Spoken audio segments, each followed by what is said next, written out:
আসসালামু আলাইকুম HSC ২৬ batch আপনাদের তরঙ্গের আরো একটা ক্লাসে ওয়েলকাম জানাচ্ছি।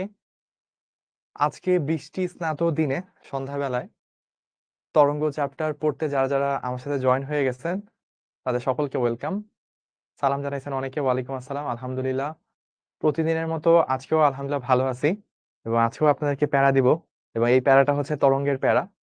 সো যারা আমার সাথে আগামী কিছু সময় থাকবেন তারা ইনশাল্লাহ তরঙ্গের আরেকটা ইম্পর্টেন্ট টপিক আজকের দিনে জেনে যাবেন। সো আমরা ফার্স্ট ইয়ারের একেবারে শেষ দিকের চ্যাপ্টার গুলো পড়তেছি। বেসিক্যালি আমরা তরঙ্গ চ্যাপ্টার অলরেডি 5টা ক্লাস করে ফেলছি এবং তরঙ্গের সব থেকে ভারী ভারী টপিক গুলোর ম্যাক্সিমাম শেষ হয়ে গেছে। একটা মাত্র ভারী টপিক বাকি আছে তরঙ্গ চ্যাপ্টারের, সেটা হচ্ছে টানা তারের কম্পন। সো এই তারের কম্পন বা টানা তারের কম্পন এই বিষয়টা নিয়ে হচ্ছে আজকে আমরা কাজ করব এবং আজকের ক্লাসটা শেষ করার অর্থ হচ্ছে আমরা তরঙ্গের মেইন জিনিসগুলো অলমোস্ট শেষ করে ফেলবো। এরপর টুকটাক কিছু জিনিস থাকে, ওগুলো আলাদা হিসাব। বাট মেইন কম্পোনেন্ট একটা চ্যাপ্টারের যদি মেইন অংশগুলো বলি তরঙ্গের জন্য, সেই অংশগুলোর মধ্যে সবার প্রথমে ছিল অগ্রগামী তরঙ্গ, তারপর ছিল স্থির তরঙ্গ, তারপর প্রতিফলিত স্থির তরঙ্গ, এরপর কি ছিল তীব্রতা, তারপর ছিল হচ্ছে আমাদের তীব্রতা লেভেল। আমার মনে আছে শব্দচ্যুতা বা লাউডনেস পড়ছিলাম, তীব্রতা লেভেল পড়ছিলাম। এরপর ছিল বিট, লাস্ট ক্লাসে আমরা বিট নিয়ে কাজ করছি, বিটও কিন্তু খুব গুরুত্বপূর্ণ জিনিস। এবং সব শেষে যেটা থাকে তারের কম্পন বা টানা তারের কম্পন বলে থাকি আমরা। এই টপিকটা মোটামুটি সলভ করতে পারলে, শেষ করতে পারলে আমরা চ্যাপ্টার মেইন অংশগুলো হচ্ছে করে শেষ করে ফেলতে পারবো। ঠিক আছে, অনেক ধন্যবাদ ভাই আপনাকে। তাফসিরুল আরো কমেন্ট করছে, সেজুতি, আফরিন, অনিক চক্রবর্তী, তারপর নিলয় দাস, ওমর ফারুক, সুবহানা, আরো অনেকগুলো কমেন্ট আমি দেখতে পাচ্ছি। তারপর আছে হচ্ছে সাদিয়া আক্তার, জয়শ্রী, তারপর ইউসুফ, মিসেস জুবাইদা, তারপর হচ্ছে শ্রাবন্তী হালদার, নন্দিনী, ফারজানা, তারপর হচ্ছে তাসিন, সারা, আহ তনিমা ইসলাম, রাফা, তারপর তারেক মনোয়ার, হ্যাঁ তারেক মনোয়ার, সিয়াম, মরিয়ম আক্তার, সাকিব, সাকিব হাসান, ফারজানা এশা, তাই তো ফারজানা এশা, তারপর হচ্ছে আরো আছে আরো অনেকে, রাফা আছে, মরিয়ম আক্তার আছে, নন্দিনী আছে, ইফাত জাহান আছে, আহনাফ আছে, মিমি আছে, সেজুতি আফরিন, রিজু তালুকদার, আর অনেকগুলো নাম আমি সবগুলো পাচ্ছি না যদিও। আচ্ছা ঠিক আছে, ঋত্বিক দাস নতুন একটা নাম দেখলাম, রাফা। ওকে, সবাইকে অনেক অনেক ধন্যবাদ ভাইয়ার সাথে কানেক্ট হওয়ার জন্য। আরো অনেকগুলো কমেন্ট আসছে, আবু বকর আসছে, সামাদ আসছে, নাইম আসছে, মোহাম্মদ ওর পুরো নাম কি, মোহাম্মদ আফনান আছে, নিঝুম আছে, আরো অনেকে, রেবা আছে। গ্রেট। তো আমরা অনেকে আমার সাথে কমেন্টে কানেক্ট হয়েছে, আমি কিছু মানুষের নাম পড়তে পারছি, সবারটা পড়তে পারি নাই, ভাইয়া আন্তরিকভাবে দুঃখিত। আমরা পুরো কোর্স জুড়ে তো আস্তে আস্তে পরিচিত হই সবাই সবার সাথে। আজকের ক্লাসে আমরা বেসিক্যালি মেইন যে অংশটা পড়বো সেটা হচ্ছে তারের কম্পন এবং তার সাথে আমরা আরো কিছু জিনিসের সাথে পরিচিত হবো, হারমোনিক বা স্বরগ্রামী জিনিসপাতিগুলো আসলে কি। তো প্রথমে আমরা কিছু নর্মাল জিনিসপাতি দেখবো। আমরা আজকের ক্লাসে আগের টপিক গুলো রিপিট করব না, কারণ আগের টপিকের কোনো কিছু এটার মধ্যে খুব একটা রিপিট হবে না। আগের টপিক গুলো আগের দিনে আমরা করে আসছিলাম হচ্ছে বিট বা স্বরকম্প, সেটা আমরা শেষ করে আসছি। আমরা দেখছিলাম যে দুইটা সুরশলাকা কাঁপালে তখন হচ্ছে যে কি ঘটে, আহ যদি বলা থাকে প্রতি সেকেন্ডে এতটা বিট তৈরি হচ্ছে, তখন ওই বিটের কারেসপন্ডিং আমরা একটা সুরশলাকার ফ্রিকোয়েন্সি দেওয়া থাকলে অপরটার বের করতে পারি। তারপর আমরা যদি ভর যুক্ত করা হয় তখন ফ্রিকোয়েন্সি কমে যায়, তারপর হচ্ছে ফ্রিকশন করা হলে ফ্রিকোয়েন্সি বেড়ে যায়। এই ধরনের কন্ডিশন অ্যাপ্লাই করে অপর সুরশলাকাটার ফ্রিকোয়েন্সি স্পেসিফিক্যালি বের করা, এইটুক পর্যন্ত আমরা লাস্ট দিন শিখে আসছি। বাট ওইটার সাথে আজকের পড়ার কোনো রিলেশন নেই, আজকে আমরা টোটালি নতুন একটা জিনিস পড়বো। সেই নতুন জিনিসটা জানার জন্য প্রথমে আমাদেরকে কিছু জিনিস বুঝতে হবে। সেটা হচ্ছে প্রথমত আপনি এটা কি বুঝেন যে সুরশলাকা কেন স্পেশাল, ওয়াই সুরশলাকা বা টিউনিং ফর্ক বলি তাহলে বেটার হয়, টিউনিং ফর্ক, বাংলায় যদি বলি সুরশলাকা।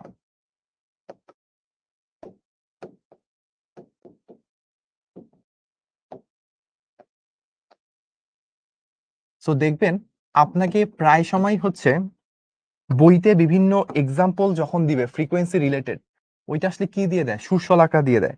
বলে না যে একটা সুরশলাকার ফ্রিকোয়েন্সি এত, তারপর এইভাবে কাজটা শুরু হয়। বা বলল যে ওইখানে একটা বস্তু কাঁপতেছে, ওইটার কম্পাঙ্ক এত, সুরশলাকার কম্পাঙ্ক এত, তাহলে বিট কতটা হবে? তো কেন হচ্ছে যে সুরশলাকাটা এত স্পেশাল? বিকজ আপনার একটা সুরশলাকা যদি আমরা আঁকি, দেখেন কি রকম হয়। আমি জানি না এই জিনিসটা আমি লাস্ট দিন বলছিলাম কিনা, বাট হঠাৎ করে আমার কাছে মনে হইলো এই জিনিসটা বলা উচিত, তাই বলতেছি। তো ওই সুরশলাকার গায়ে একটা নির্দিষ্ট ফ্রিকোয়েন্সি থাকে, ধরলাম 256 হার্জ, এটা ধরেন ওর গায়ে লেখা। তো একটা সুরশলাকে যখন আপনি কোন একটা জিনিসের সাথে ধাক্কা মারবেন বা কোন একটা জিনিসের সাথে যখন ওকে বাড়ি দিবেন, তখন যেটা হবে ও কাঁপতে শুরু করবে। ও যখন কাঁপবে, ওর ফ্রিকোয়েন্সি হচ্ছে ফিক্সড। ওর ফ্রিকোয়েন্সি হচ্ছে ফিক্সড, এইটা কখনো চেঞ্জ হবে না। তো আপনি যদি ওকে জোরে বাড়ি দেন, তাহলে ও বেশি বিস্তারে কাঁপবে। আপনি যদি কম জোরে বাড়ি দেন, কম বিস্তারে কাঁপবে, কিন্তু ওর ফ্রিকোয়েন্সি সর্বদা সেম হবে। আমরা জানি কি, I is equals to twice pi square a square f square rho v, তাই না? এইখানে যেটা হয় সুশলাকার ক্ষেত্রে এই জিনিসটা ধ্রুব। সো আপনার আলটিমেটলি যে ঘটনাটা ঘটে, I সমানুপাতিক a স্কয়ার। আপনি যত জোরে সুশলাকাকে বাড়ি দিবেন, যত জোরে বাড়ি দিব তত হচ্ছে বিস্তার বাড়বে। যত জোরে আঘাত করব,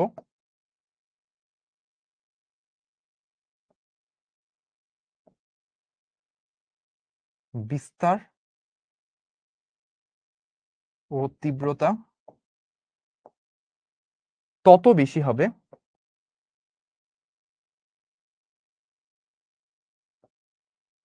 কিন্তু এফ সেম থাকবে।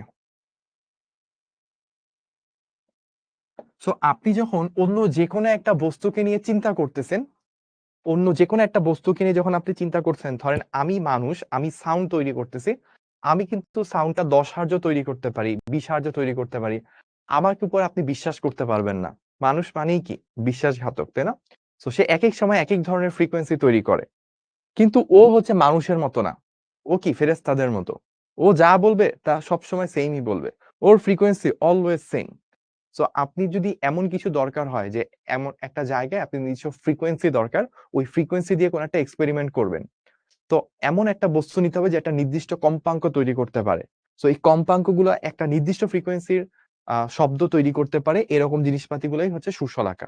সো ওকে আপনি যখন কাঁপাবেন, এটা বায়ু মাধ্যমে কাঁপান বা হচ্ছে পানির মধ্যে নিয়ে কাঁপান বা লোহার মধ্যে নিয়ে কাঁপান, যেখানে রেখে ওকে কাঁপান না কেন, আস্তে বাড়ি মারেন বা জোরে বাড়ি মারেন, যেমনি মারেন না কেন, ও অলওয়েজ সেম ফ্রিকোয়েন্সিতে কাঁপবে। যত জোরে বাড়ি মারবেন বিস্তার তত বেশি, মানে তত বড় রেঞ্জে কাঁপবে, তীব্রতা তত বেশি হবে, বাট ফ্রিকোয়েন্সি অলওয়েজ সেম থাকবে। ঠিক আছে? আপনি বায়ু মাধ্যমে মারলে ওর তরঙ্গ দৈর্ঘ্যটা ছোট হবে, কারণ তরঙ্গ বেগ অল্প। পানি মাধ্যমে মারলে তরঙ্গ দৈর্ঘ্য বেশি হবে, ফলে হচ্ছে তরঙ্গ বেগ বেশি। কিন্তু ফ্রিকোয়েন্সি সব মাধ্যমে যত জোরেই মারি, যত আস্তেই মারি, অলওয়েজ সেম থাকবে। তাই নির্দিষ্ট ফ্রিকোয়েন্সি জিনিস পাওয়ার জন্য আমরা অলওয়েজ সুশলাকাকে ইউজ করে থাকি। ঠিক আছে? সো এবার আসেন আমরা আরেকটা জিনিস নিয়ে কাজ করব, সেটা হচ্ছে ধরেন কোন একটা যন্ত্র, যন্ত্র থেকে উৎপন্ন যন্ত্র থেকে উৎপন্ন কম্পাঙ্ক সমূহ দেওয়া আছে আপনাকে। কোন একটা যন্ত্র থেকে উৎপন্ন যে ফ্রিকোয়েন্সি গুলো, সেই ফ্রিকোয়েন্সি গুলো আপনাকে দেওয়া আছে। ধরেন বলল 3 হার্জ, বলল 3 হার্জ, তারপর ধরেন আপনাকে বলল 5 হার্জ, তারপর বলল 11 হার্জ, তারপর আপনাকে ধরেন বলল ধরেন 17 হার্জ, তারপর ধরেন আপনাকে বলল 18 হার্জ, তারপর 29 হার্জ, তারপর 33 হার্জ। এরকম র্যান্ডমলি অনেকগুলো সাউন্ড একটা যন্ত্র থেকে উৎপন্ন করা সম্ভব। ঠিক আছে? তো এইটা একটা আপনাকে এক্সাম্পল দিল। এটা কি? এটা একটা এক্সাম্পল। আমরা একটা এক্সাম্পল নিয়ে কাজ করতেছি। তো কোন একটা যন্ত্র থেকে কত কত হার্জে ফ্রিকোয়েন্সি তৈরি হয় সেটা ধরেন একটা উদাহরণ দিছে যে একটা যন্ত্র, এই যন্ত্র থেকে এত এত ফ্রিকোয়েন্সি তৈরি করা হয়। এখন এর মধ্যে সবথেকে ছোট ফ্রিকোয়েন্সি কোনটা? এইটা না? সবথেকে ছোট ফ্রিকোয়েন্সি হচ্ছে এইটা। তো মাথায় রাখবেন, সর্বাপেক্ষা সর্বাপেক্ষা ছোট কম্পাঙ্ক কম্পাঙ্কর শব্দকে বলা হয়,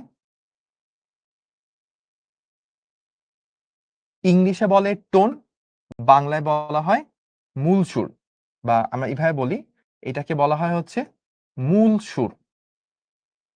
মূল সুর, বা ইংলিশে যদি বলি ফান্ডামেন্টাল টোন। ফান্ডামেন্টাল টোন, ঠিক আছে? তো আপনার যদি একটা যন্ত্র থেকে অনেকগুলো সাউন্ড, মানে অনেকগুলো ফ্রিকোয়েন্সি সাউন্ড তৈরি হয়, তাহলে সব থেকে কম ফ্রিকোয়েন্সি বিশিষ্ট যে সাউন্ডটা তৈরি হয় সেই সাউন্ডটাকে আমরা মূল সুর বলে থাকি। সো 3 হার্জ এটা একটা সুর, 5 হার্জ এটা একটা সুর, 11 হার্জ এটা আরেকটা সুর। সো আপনাকে মাথায় রাখতে হবে প্রতিটা কম্পাঙ্কই আসলে একটি সুর। প্রতিটি কম্পাঙ্ক শব্দ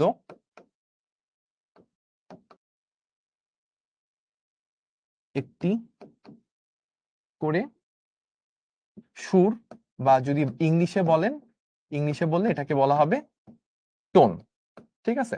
তাহলে আপনার 3 হার্জ একটা টোন, 5 হার্জ একটা টোন, 11 হার্জ একটা টোন, এরকম অনেকগুলা টোন আছে। একটা আমার যন্ত্র, ওই যন্ত্র থেকে অনেকগুলা টোন তৈরি করা যায়। আমি মানুষ 20 হার্জ থেকে শুরু করে 20,000 হার্জ পর্যন্ত হাজার হাজার টোন তৈরি করতে পারি।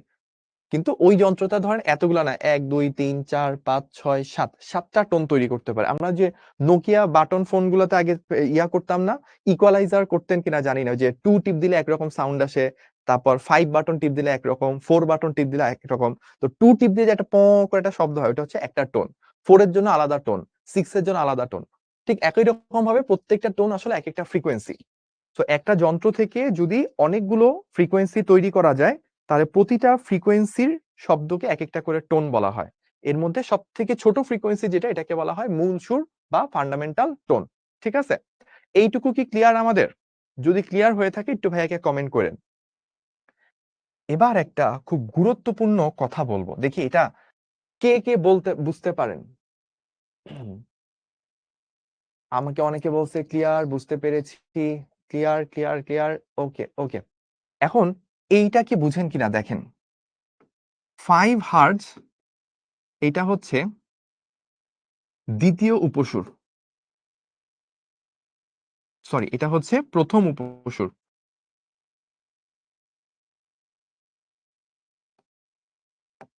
তারপর 11 হার্জ এটা হচ্ছে দ্বিতীয় উপসুর। 17 হার্জ এটা হচ্ছে তৃতীয় উপসুর। তার অর্থ, আচ্ছা আমি পুরোটা না বলার আগেই কেউ কি প্রেডিক্ট করতে পারেন, এরকম যদি আমি বলতে থাকি 33 হার্জ এটা কততম উপসুর হবে? এটা কততম উপসুর কে বলতে পারেন, দেখি একটু কমেন্ট করেন তো। তো 33 হার্জ এটাকে আমি কততম উপসুর বলবো? একজন কমেন্ট করছে সবচেয়ে বড় সুর যেটা, মানে 33 হার্জ, ওটার কি কোনো নাম আছে কিনা? অ্যান্সার হচ্ছে না, সবচেয়ে ছোট সুরটারই একটা নাম থাকে মূল সুর, বড় সুরটার কোনো আলাদা নাম থাকে না। অনেকগুলো কমেন্ট চলে আসছে, ম্যাক্সিমাম বলছে 6th। এক্স্যাক্টলি, কারণ এইটা কি প্রথম উপসুর, দ্বিতীয়, তৃতীয়, চতুর্থ, পঞ্চম, ষষ্ঠ, তাহলে এটা হবে হচ্ছে ষষ্ঠ উপসুর। তাহলে আপনারা নিশ্চয়ই বুঝে ফেলছেন যে ভাইয়া একটা বস্তু থেকে বা একটা যন্ত্র থেকে বা কোনো একটা জায়গায় যদি অনেকগুলা টোন থাকে, তাহলে সব থেকে কম ফ্রিকোয়েন্সির যে টোন এটাকে বলে ফান্ডামেন্টাল টোন বা মূল সুর। তার থেকে একটু বড় যেটা প্রথম উপসুর, তার থেকে একটু বড় দ্বিতীয় উপসুর, তৃতীয় উপসুর, এভাবে আস্তে আস্তে চলতে থাকে। তাহলে এটা ছিল টোটাল 7 নাম্বার। তাহলে দ্বিতীয় থেকে হচ্ছে প্রথম উপসুর, তৃতীয়টা দ্বিতীয় উপসুর, তাহলে 7 নাম্বারটা হচ্ছে ষষ্ঠ উপসুর। ঠিক আছে, এইটুকু ডান। ওকে, এবার তাহলে আরেকটা জিনিস একটু বুঝেন। এই যে 3 হার্জ, এইটার দুইটা নাম আছে, একটা তো হচ্ছে মূল সুর, আরেকটা নাম হচ্ছে প্রথম হারমোনিক। প্রথম হারমোনিক। তারপর দেখেন 18, 18 হার্জ, 3 কে কত দ্বারা গুণ করলে 18 পাওয়া যায়? 6 দ্বারা। এটা হচ্ছে ষষ্ঠ হারমোনিক।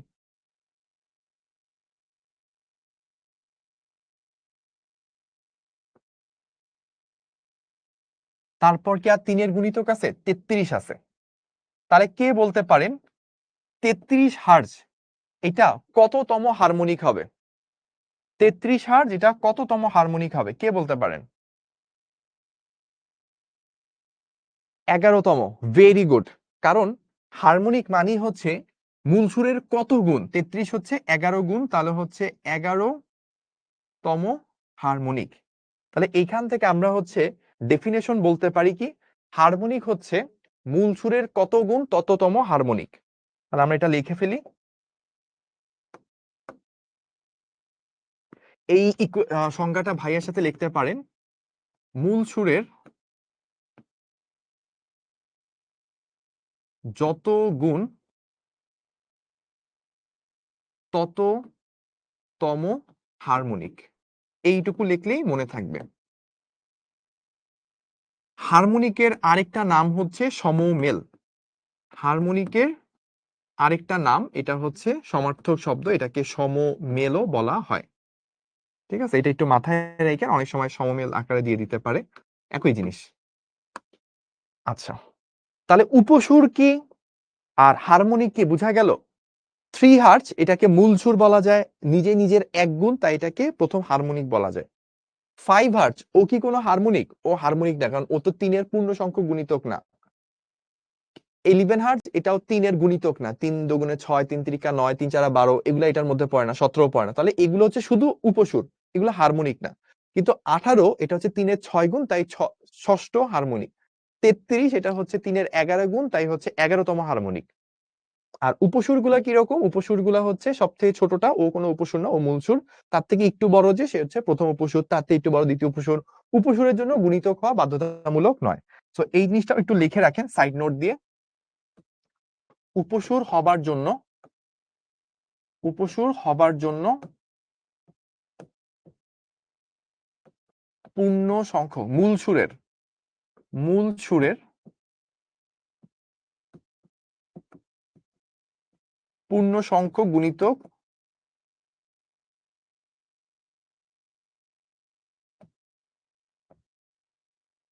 হওয়া বাধ্যতামূলক নয়।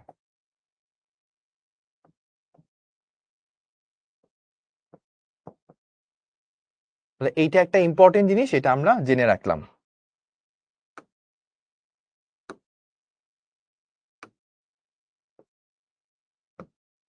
ঠিক আছে, ওকে, তাহলে এইটুকু পর্যন্ত আমাদের ক্লিয়ার।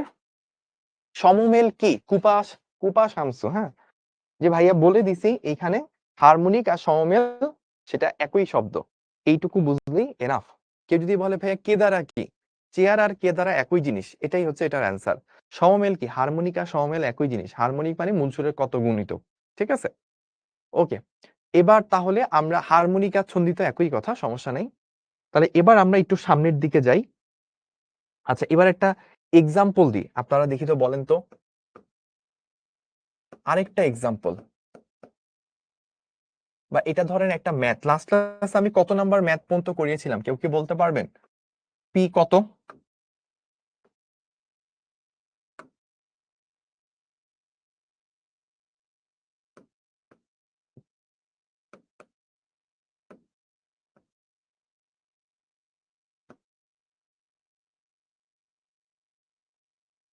লাস্ট ক্লাসে কত পর্যন্ত করিয়েছিলাম? 19, 19 পর্যন্ত করিয়েছিলাম। আচ্ছা, তো লাস্ট ক্লাসে আমরা P19 পর্যন্ত করে থাকলে আজকে কত থেকে শুরু হবে? P20 থেকে শুরু হবে। ওকে, তাহলে আমরা P20 থেকে শুরু করি। তো কিছু ফ্রিকোয়েন্সি আমাকে দেওয়া আছে, ধরেন হচ্ছে যে ধরেন 2 হার্জ, তারপর বললাম যে 7 hertz, 10 hertz, 12 hertz, 17 hertz, 40 hertz. ঠিক আছে, এই কয়টা জিনিস দেওয়া আছে। সো আপনাকে এখান থেকে কোশ্চেন করলো, আপনাকে এখান থেকে কোশ্চেন করলো 10 হার্জ, মানে এভাবে কোশ্চেন, 10 হার্জ ও 17 হার্জ কততম উপসুর এবং হারমোনিক? এই হচ্ছে আমাদের প্রশ্ন। ঠিক আছে? আর এটা আমি 10 হার্টজ না দিয়ে 40 হার্টজ দিই।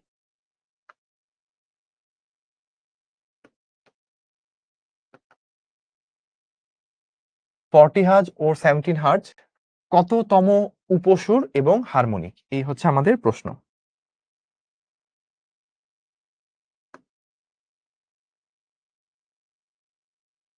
আচ্ছা। তাহলে এবার আমরা আসেন সলিউশনে যাই। হুম। আচ্ছা। সো একজন আমাকে বলছে যে সুরশলাকার এফ কিভাবে সমান থাকে? ওর স্ট্রাকচারটাই আসলে এমন ভাবে যে ওকে যখন কাঁপানো হয়, ওর যে মূল সুর, ওই যে বলে না যে প্রত্যেকটা বস্তুর মুক্ত কম্পন আর পরবশ কম্পন আলাদা, আলাদা জিনিস। সো প্রত্যেকটা বস্তু একটা নিজস্ব ফান্ডামেন্টাল টোন থাকে। যেহেতু সুরশলাকা একই ম্যাটেরিয়াল দ্বারা তৈরি, পুরাটাই লোহার তৈরি। সো ওরকে যখন কাঁপতে দেওয়া হয় নিজস্বভাবে, তখন ও একটা নিজস্ব ফ্রিকোয়েন্সি মেইনটেইন করে অলওয়েজ কাঁপে। প্রথমত আসি 40 হার্টজ। 40 হার্টজ যদি আমরা চিন্তা করি, কততম উপসুর দেখেন? প্রথম উপসুর, দ্বিতীয়, তৃতীয়, চতুর্থ, পঞ্চম। তাহলে আমরা এটাকে বলি 5th উপসুর প্লাস এটাকে আমরা কি বলতে পারি? মূল সুরের কত গুণ? 20 গুণ। তাহলে আমরা বলতে পারি 20th হারমোনিক। 20th harmonic. আচ্ছা। এবার আমরা আসি অন্যটার ক্ষেত্রে 17 হার্টজ। এইটাকে যদি আমরা চিন্তা করি 17 হার্টজ, এইটা কততম হারমোনিক? সরি, কততম উপসুর? 1, 2, 3, 4। তাহলে এটা হচ্ছে চতুর্থ উপসুর। 4th উপসুর প্লাস এটা কততম হারমোনিক? এটা কি হারমোনিক? এটা হারমোনিক নয়। কেন? পূর্ণ সংখ্যক গুণিতক না। তাহলে এই তো, এখান থেকে আমরা এই দুইটার সলিউশন পেয়ে গেলাম। ওকে? এটাই হচ্ছে আমাদের উত্তর, অ্যান্সার। মাঝখানে একটা নিচে ঢেউ খেলায় দিতে হবে, নয় কিন্তু আপনাকে নাম্বার দিবে না। ঠিক আছে? আপনাকে অ্যান্সার লিখে নিচে একটা ঢেউ খেলে দিতে হবে, নাহলে আপনাকে পরীক্ষায় নাম্বার দিবে না। এটা কার থিওরি? এনাম ভাইয়ের থিওরি। বললেন না আবার আমি বলছি, হ্যাঁ? ওকে। শাম্মী আক্তার বলছে, ভাইয়া জ্বর, ক্লাস করতে কষ্ট হচ্ছে। আপনার জন্য অনেক দোয়া রইলো ভাইয়া। তো আমার সাথে অনেকেই হচ্ছে করতে পারছে। তাহলে আমরা কি ক্লিয়ার? আমরা ম্যাক্সিমামই হচ্ছে সেম। ভাইয়া যা লিখছি সেটাই আপনারা অনেকে কমেন্ট করছেন। তার মানে ক্লিয়ার। ওকে। তাহলে আমরা এইটুকু পর্যন্ত হচ্ছে ডান। একজন আমাকে লিখছে সত্যি নাকি? হ্যাঁ? মানে যে কমেন্ট করছে সত্যি নাকি? মানে তার যে আইকিউ লেভেল, এটা মানে অনেক উঁচুতে চলে গেছে। ওই যে বলে না যে পৃথিবী থেকে কত উচ্চতায় অভিকর্ষ ত্বরণ 100% এর মধ্যে শুধু 1% অবশিষ্ট থাকবে, বা পৃথিবী থেকে কত উচ্চতায় বস্তু নিজেকে ওজনহীন অনুভব করবে, ওর আইকিউ লেভেল ওই উচ্চতায় চলে গেছে। ঠিক আছে? তো জিমি ভাই মাঝে মাঝে একটা কথা বলে যে, শুভ, তুই যে জোকস গুলো করিস, এগুলো হচ্ছে এত উপরের লেভেলের যে অনেক সময় টিচাররাও বুঝে না, স্টুডেন্টরা কেমনে বুঝবে। কাহিনী হয়ে গেছে এই জায়গায় আর কি। হ্যাঁ, আচ্ছা, সমস্যা নেই। আমরা তারের কম্পন নিয়ে কাজ করব। তো আজকে আজকে আমাদের এই জায়গাটায় তরঙ্গ চ্যাপ্টারের মধ্যে দাঁড়ায়, সেটা হচ্ছে যে উম, আমরা কি কি জিনিস জানা লাগে তরঙ্গ বুঝতে হইলে। এক নম্বরে হচ্ছে তরঙ্গ বুঝতে হইলে আমাকে পর্যাবৃত্ত গতি বোঝা লাগে। তো আমরা যখন প্রথম ক্লাস করছি তরঙ্গের, আপনাদের মনে আছে কিনা জানি না, আমরা কিন্তু পর্যাবৃত্ত গতি নিয়ে কিছু ফান্ডামেন্টাল জিনিসপাতি বলছি। পর্যাবৃত্ত গতি, বৃত্তাকার গতির মধ্যে সম্পর্ক, যদিও এটা আপনাদের আগে পড়া হয়েছে, তাও ভাইয়া একটু ডিসকাস করছি। তারপর একটা ওয়েভ আসলে কি, কিভাবে এটা তৈরি হয় কম্পাঙ্ক থেকে, কম্পন থেকে এটা কিভাবে তৈরি হয়, কিভাবে এটা আসলে ছড়ায় পড়ে, তারপর এইটার আসলে অ্যাকচুয়াল চিত্র কি বা অ্যানিমেশন কি সেগুলো বলছি। তারপর আমরা স্টেপটা কিভাবে গেছি। তারপর আমরা দেখাইছি যে তরঙ্গ দৈর্ঘ্য ব্যাপারটা আসলে কি, পর্যায়কাল বলতে অ্যাকচুয়ালি কি বোঝায়, ফ্রিকোয়েন্সি জিনিসটা কি, এখান থেকে V equals two F lambda আসলে কিভাবে আসে ব্যাপারটা 9-10 পড়ে আসছি, বাট আমরা আসলে এটা ফিল করার চেষ্টা করছি। ওইখান থেকে অগ্রামী তরঙ্গের সমীকরণ সবাই তো লিখে দিবে, y equals to a sin 2 পাবে lambda vt minus x। But এটা কিভাবে হয়, ওইখানে vt মাইনাস x, মাইনাসটা কেন, পুরো ব্যাপারগুলো আমরা ফিল করার চেষ্টা করছি। তারপর এই যে কুপা শামসু, হ্যাঁ, ও অনেক সুন্দর সুন্দর আর কি কমেন্ট করতেছে। তো কুপা শামসুকে আমি একটু হচ্ছে কোরবানি ঈদ আসতেছে, ওকে হচ্ছে যে আমি একটু হুম, একটু আমি ওকে যেন হাতে আর টাইপ করা না লাগে, এই জন্য হচ্ছে যে আমি একটু ওকে রেস্ট দিয়ে দিলাম। আমার এখানে মাউস আছে, মাউস থেকে, কারণ ও সামনে কোরবানি আছে না, কোরবানি তোকে অনেক কাজ করা লাগবে, এখন একটু রেস্টে থাকুক ও, হ্যাঁ। তো যেটা বলতেছিলাম, আমরা হচ্ছে যে তারপর অগ্রামী তরঙ্গটা শেষ করার পর স্থির তরঙ্গ দেখলাম। স্থির তরঙ্গ ধাক্কা ২ টা জিনিস একসাথে আসে উপরিপাতিত হয়, কিভাবে কি তৈরি হয় সেটা দেখলাম। তারপর হচ্ছে যে আমরা যেটা করলাম প্রতিফলিত স্থির তরঙ্গের ক্ষেত্রে নিস্পন্দ বিন্দু কি, সুস্পন্দ বিন্দু কি, তীব্রতা জিনিসটা কি, তীব্রতা থেকে কিভাবে মানে ইকুয়েশনটা ফর্ম করলাম 2i pi square a square f square rho v। তারপর আমরা কানে কট্টু শুনবো, লাউডনেস কি, তীব্রতা লেভেল কি, আ অনেকগুলা শব্দ একসাথে হইলে তখন তীব্রতা লেভেল কি হয় সেই ব্যাপারগুলো হচ্ছে আ রেবা বলছে কি আপনার ক্লাস করলে মন খারাপ করে থাকা যায় না। দেখছেন ভাইয়ারা কত মানে চেষ্টা করে আপনাকে মন ভালো করার, পড়ানোর, পরীক্ষায় ভালো করানোর অনেক এফোর্ট কিন্তু, হ্যাঁ? আচ্ছা, তো আমরা যেখানে ছিলাম তারপর হচ্ছে আমরা এর পরদিন কি শিখলাম? বিট। হ্যাঁ? ধরেন হচ্ছে আপনি আপনার ক্রাশকে দেখলেন, তখন আপনার হার্টবিট যেটা, হ্যাঁ? আপনার হার্টবিট বা আপনার একটা ফ্রিকোয়েন্সি আছে, হ্যাঁ? ওই ফ্রিকোয়েন্সি আর হচ্ছে যে আপনি পাশ দিয়ে ধরেন হচ্ছে এনাম ভাই তাল ফালাচ্ছে ওইটার ফ্রিকোয়েন্সি, ওই ২ টার মধ্যে কতটুকু বিট হইতে পারে। এই ব্যাপারগুলো হচ্ছে আমরা দেখছি গত ক্লাসে। তো আজকের ক্লাসে হচ্ছে লাস্ট জিনিস। লাস্ট জিনিস তরঙ্গ সম্পর্কে যেটা মেইন আমরা জানবো সেটা হচ্ছে কি আমরা আরো কিছু জিনিস শিখছিলাম। যেমন মুক্ত কম্পন কি? মানে যখন একটা বস্তুকে কাঁপতে দেওয়া হয় মুক্ত কম্পন কি? বারবার বল এপ্লাই করে কাঁপানো পরবশ কম্পন কি? ২ টা মিলে গেলে অনুনাদ হয়, রেজোন্যান্স হয়। এই ব্যাপারগুলো হচ্ছে আমরা করছিলাম। ঠিক আছে? কোপা শামসু নিজেই কোপ খেয়ে গেছে। ভালো কমেন্ট ছিল। সো আমরা যেখানে ছিলাম তাও কোপা শামসুর ভাগ্য ভালো। হ্যাঁ? আমি নরমালি হচ্ছে এখন থেকে চিন্তা করেছি যে না block from comment it's not a good decision. Am remove from the class it should be the decision বা it should be the action. কিন্তু আমি আজকে ভাবলাম যে না ওকে একটু চান্স দিই। হ্যাঁ? এনিওয়েজ আমি জানি কোপা শামসু হচ্ছে অনেক মানে আরকি মানে মন খারাপ করে হচ্ছে ক্লাসটা করতেছে। সো এই যে ওর মন খারাপ হচ্ছে একটা ওর যে একটা ভিতরে একটা রাগ হচ্ছে। হ্যাঁ, এটাই তো আমার ক্লাসের শান্তি। আজকের ক্লাসের মোটিভেশন আমার এটাই। তাহলে আমরা এই সবকিছু শেষ করে আজকে বেসিক্যালি আমরা দেখব ধরেন একটা গিটারের কথা চিন্তা করেন। গিটারের মধ্যে কি অনেকগুলা সুতার মতো তার টানা থাকে না? সো আপনি ধরেন এই তারগুলার মধ্যে দিয়ে আঙ্গুল দিলেন। আঙ্গুল দিয়ে এরকম একটা টান মারলেন। তখন কি এগুলো একটু কাঁপতে থাকে না? এই কম্পনে একটা মানে এই কাঁপার ফলে একটা সাউন্ড তৈরি হয়, তাই তো? তো ওইখানে কতটুকু সাউন্ড তৈরি হয়, কতটুকু ফ্রিকোয়েন্সির সাউন্ড তৈরি হয় সেটা আমরা আজকে নির্ণয় করব। সেই ব্যাপারটাই আমরা এখানে ঘটাচ্ছি। ঠিক আছে? তাহলে ব্যাপারটা এরকম ধরেন আমি একটা চিত্র আঁকি, আপনারা একটু দেখেন। আপনাদের কাজ খুবই সিম্পল। আপনারা হচ্ছে শুধু দেখবেন।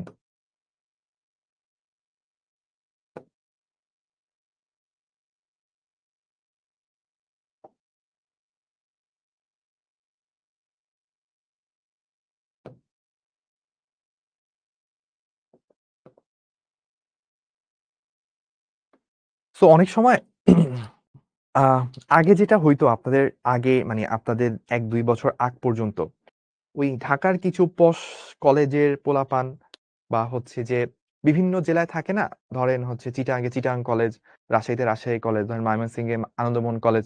মানে দেশের কিছু স্পেসিফিক জায়গা ছিল ওইখানেই আসলে ভালো পড়াশোনা চর্চা, ভালো টিচার সবকিছুর অ্যাক্সেস থাকতো।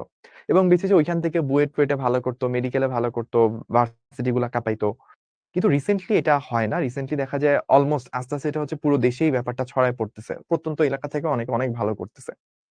তো এইটার জন্য মেক্সিমাম মানুষ বলে যে শুধুমাত্র এইটা দায়ী যে অনলাইনের মাধ্যমে ভালো পড়াশোনা এই জিনিসটা ছড়ায় পড়তেছে। বাট এইটা আসলে আমি বিশ্বাস করি না। অনলাইনের মধ্যে ভালো পড়ালেখা ছড়ায় পড়ছে এটা অবশ্যই একটা গুরুত্বপূর্ণ ফ্যাক্টর এখানে। বাট তার থেকেও বড় ফ্যাক্টর আমার কাছে যেটা মনে হয়, আপনি চাইলে এখনকার দিনে অনলাইন ছাড়াও YouTube এও যদি সার্চ করেন, আপনি অনেক ক্লাস পেয়ে যাবেন। It's not a big deal. But fact যেটা সেটা হচ্ছে আপনাকে ১.৫ থেকে ২ বছরের এই ইন্টারমিডিয়েট এর যে জার্নিটা, এই জার্নিটাতে আপনার লাইফে অনেক ধরনের চ্যালেঞ্জ আসবে। কখনো, কখনো আপনি পড়ালেখা নিয়ে ঝামেলা ফেস করবেন। কলেজের রেজাল্ট ভালো হচ্ছে না, ফেল হয়ে গেছে। আমি সিলেবাস চিন্তা করছিলাম এই কয়টা অধ্যায় হবে, তার অর্ধেক অধ্যায়ও শেষ করতে পারি নাই। এই ধরনের কিছু প্যারা আছে। কিছু সময় আপনার মেন্টালি কিছু ব্রেকডাউন এর মধ্যে যাবেন। সেটা পড়ালেখা ছাড়াও বিভিন্ন কেসে। কিছু সময় আপনার ফ্যামিলি বাবা-মার সাথে আপনার ডিলটা ভালো হবে না। কখনো, কখনো আপনার ভাই-বোনের সাথে আপনার ক্ল্যাশ হবে। বিভিন্ন কিছুর মধ্যে দিয়ে আপনি যাবেন। সো এই যে চ্যালেঞ্জ গুলো, এই চ্যালেঞ্জ গুলোকে আপনি মোকাবেলা করার জন্য আপনার আ কিছু ব্যাক এন্ড এ কিছু ফুয়েল দরকার। সো এই ফুয়েল গুলো আপনি আসলে পেতে হবে এমন কারো থেকে যে অলরেডি এই জার্নিটা পাড়ি দিয়ে আসছে এবং আপনি যেখানে যেতে চান সেখানে অলরেডি সে হয়তো পৌঁছায় গেছে। প্লাস সে আপনাকে ওই জায়গায় যাওয়ার জন্য যে আসলে যেটা পসিবল যেহেতু সে একবার যেয়ে আসছে, এই জায়গায় যে পসিবল সেই জিনিসটা কি ভাবে পসিবল, কি ধরনের প্রবলেম এখানে হইতে পারে এবং আ সামনে ওই দরজাটা পার করলে কি জিনিস হইতে পারে, মানে ফুল সিনারিওটা আপনাকে দেখাবে। ১.৫ বছর জুড়ে আপনাকে দেখাতে থাকবে। ১.৫ বছর জুড়ে আপনাকে বাধাগুলোর কথা বলতে থাকবে। সে কিভাবে বাধাগুলো পার করছে, কি ওয়েতে বাধাগুলো পার করা যায়। আপনার যে এই মুহূর্তে এটা করা দরকার, এটা করা দরকার না। আপনি চিন্তা করছেন একটা ছোট্ট জায়গার মধ্যে আমি আছি। এই জায়গার মধ্যে আমার চিন্তার ভাবনা হচ্ছে এই মানুষদের আইডিয়া পর্যন্ত। কিন্তু আপনি যখন এমন মানুষের সাথে কানেক্টেড থাকবেন, যারা কিনা হচ্ছে কেউ হয়তো দেশের বাইরে আছে, কেউ হয়তো Google এ গেছে, কেউ হয়তো অনেক বড় সফটওয়্যার ইন্ডাস্ট্রিতে কাজ করতেছে, কেউ হয়তো গভর্নমেন্ট সেক্টরে কাজ করতেছে। মানে যারা হচ্ছে অনেক বড় ফিল্ড থেকে আপনাকে দেখাবে, অনেকগুলো ভিউ আপনাকে শেয়ার করবে। তখন আপনার মনটা হয়ে যাবে অনেক বড়। যখন আপনার ভিতরে ফুয়েলটা একদম ফিল আপ থাকবে, তখন আপনার কাছে ওই কলেজের ছোট্ট বাধাগুলো, মানে যেগুলো আপনার আগে অনেক বড় মনে হইতো যে কলেজের পরীক্ষা, পারতেছি না, এটা করা যাবে না। আমার ১০ টা অধ্যায় শেষ করার কথা, ৫ টা অধ্যায় শেষ হয়নি, আমি কেমনে শেষ করব? তখন আর ওইগুলা মনে হবে না। তখন আপনার মাথা অটোমেটিক্যালি বড় চিন্তা করতে শুরু করে দিবে। তো মাথা যখন বড় চিন্তা করতে শুরু করবে, সেটাকে বিশ্বাসে পরিণত করে নিবে, তখন আপনার জন্য এটা দেখবেন আসলেই ইজি হয়ে যাবে। সো আমার কাছে মনে হয় যে বর্তমানে আস্তে এবং সামনের দিকে আরো হবে, শিখো বা আরো অন্যান্য এডটেক প্ল্যাটফর্ম গুলো অনলাইনে যেভাবে ছড়ায় পড়তেছে। এখান থেকে যেটা হবে নট অনলি পড়াশোনার সাথে এই যে আপনি ১.৫ বছর ধরে আ এমন মানুষের সাথে কানেক্টেড আছেন যারা আপনাকে ওই জায়গায় যাওয়ার স্বপ্ন দেখাবে প্লাস প্রতিটা মুহূর্তে ফুয়েলটা দিতে থাকবে। এইটা আপনার লাইফে এই ১.৫ বছরের জার্নি বা ২ বছরের জার্নিতে খুবই গুরুত্বপূর্ণ। এবং এটা যারা কন্টিনিউয়াসলি মেইনটেইন করে, যারা বুকের মধ্যে এটা ধারণ করে, I বিলিভ যে তারা যদি মিনিমাম লেভেলের এফোর্ট টা দিয়ে যায়, তারা ভালো করবে না, এটা আসলে হওয়া পসিবল না। তারা ভালো করতে বাধ্য। এবং আমি এটা আমার নিজের লাইফে আমার কেমিস্ট্রি টিচার খুব একটা ভালো ছিল না ইন্টারে থাকতে। 2nd ইয়ারে একদম শেষ দিকে যেয়ে হালকা একটু ভালো মেন্টর পাইছিলাম। কিন্তু আমার ফিজিক্স আর ম্যাথ এর মেন্টর ছিল পুরাই উড়াধুরা। মানে ধরেন পুরা বুয়েটের টপ 20, টপ 30 র মধ্যে এরকম টিচারদের কাছে আমি ধরেন ফিজিক্স বা ম্যাথ এরকম পড়তে পারছি।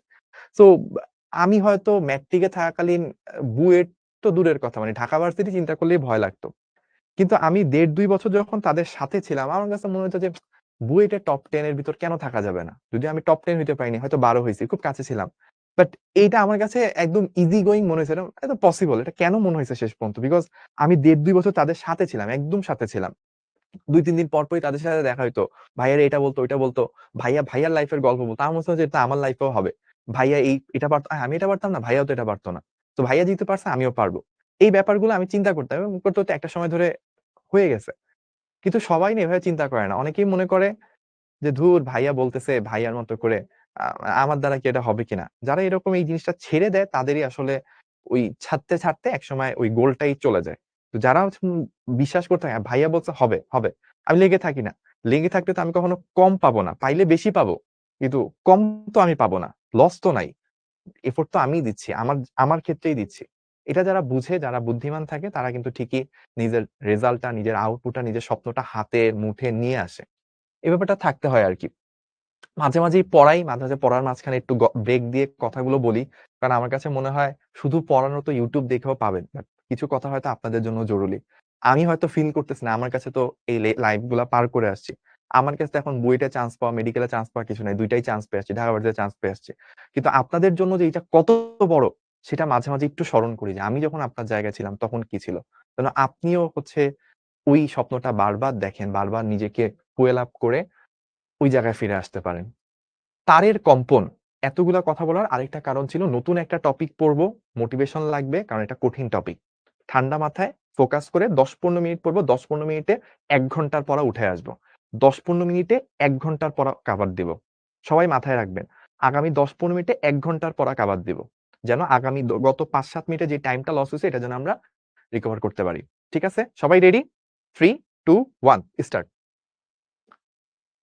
আমরা চিন্তা করতেছি এইখানে একটা তার আছে। এইটা একটা তার। ঠিক আছে? বা একটু সুন্দর করেই দিই, সমস্যা নেই। এইটা একটা তার। আচ্ছা। এখন ওকে। সো এই তারটা আমি করলাম কি মাঝখানে ধরে একটু টান দিলাম। তাহলে এখন ঘটনাটা কিরকম হয়ে যাবে, তারটার অবস্থান হয়ে যাবে এখন এইরকম, তাই না?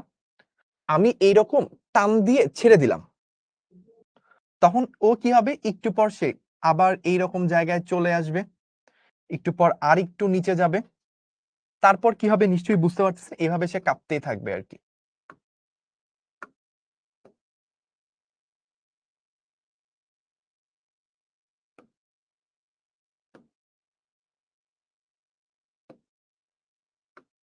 আমি হয়তো পুরাপুরি সুন্দর করে আঁকতে পারতেছি না, বাট বুঝে নেন আর কি। এরপরে এইরকম, তারপর আবার এরকম, তারপর আবার এরকম।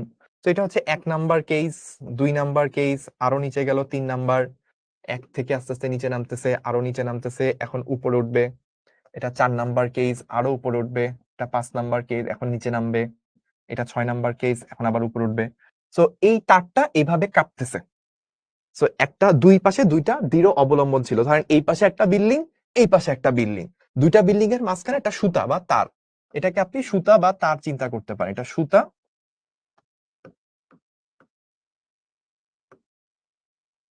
বা তার। সো এই সুতা বা তারটাকে আমি একটু উপরে টান দিয়ে ছেড়ে দিছি, কাঁপতেছে। সো কাঁপার বিভিন্ন অবস্থার ছবিগুলো হচ্ছে আমি আহ এই জিনিসটা আমি হচ্ছে বিভিন্ন ইয়াতে আঁকলাম, বিভিন্ন পর্যায়ে ছবিটা আমি আঁকলাম।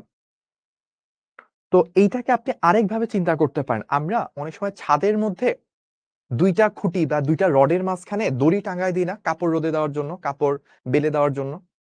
সো ওই রকম একটা দুইটা খুঁটির মাঝখানে একটা সুতা ধরেন বা একটা দড়ি ধরেন টাঙানো, ওইটাকে অনেক সময় হয় না বাচ্চারা এরকম লাভ টান দিয়ে ছেড়ে দেয়, ফলে ওটা কাঁপতে থাকে। ওই কম্পনটাই ধরেন আঁকলাম। তো এইখানে কতটুকু ফ্রিকোয়েন্সি তৈরি হবে, এই জায়গায় কতটুকু ফ্রিকোয়েন্সি তৈরি হবে, সেই ফ্রিকোয়েন্সিটা বের করা হচ্ছে আমাদের টার্গেট। যেখানে যে কম্পনটা তৈরি হয়েছে এই কম্পনের ফ্রিকোয়েন্সি কত। ওকে, আচ্ছা। আমাকে বলছে লেকচার 5 করি নাই, বুঝবো কিনা, বুঝবেন, সমস্যা নাই। লেকচার 4 পর্যন্ত করা থাকলে বুঝবেন, দুই একটা ম্যাথ হয়তো না বুঝতে পারেন, থিওরি সব বুঝে যাবেন। এবার চলেন আমরা এখানে কতটুকু ফ্রিকোয়েন্সি তৈরি হয়, ফ্রিকোয়েন্সি নির্ণয়।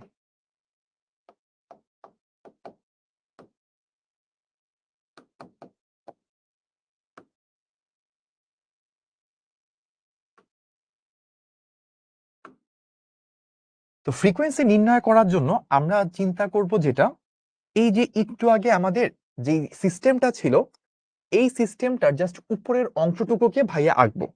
এই সিস্টেমে জাস্ট উপরের অংশটুকুকে ভাইয়া আঁকতেছি। ধরেন আমার সিস্টেমটা ছিল হচ্ছে এই রকম।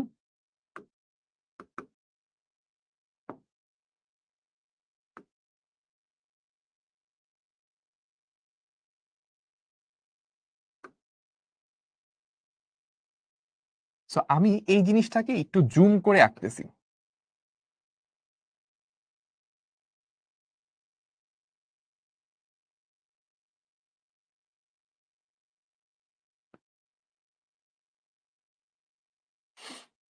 এটাকেই আমি একটু জুম করে আঁকলাম এখানে।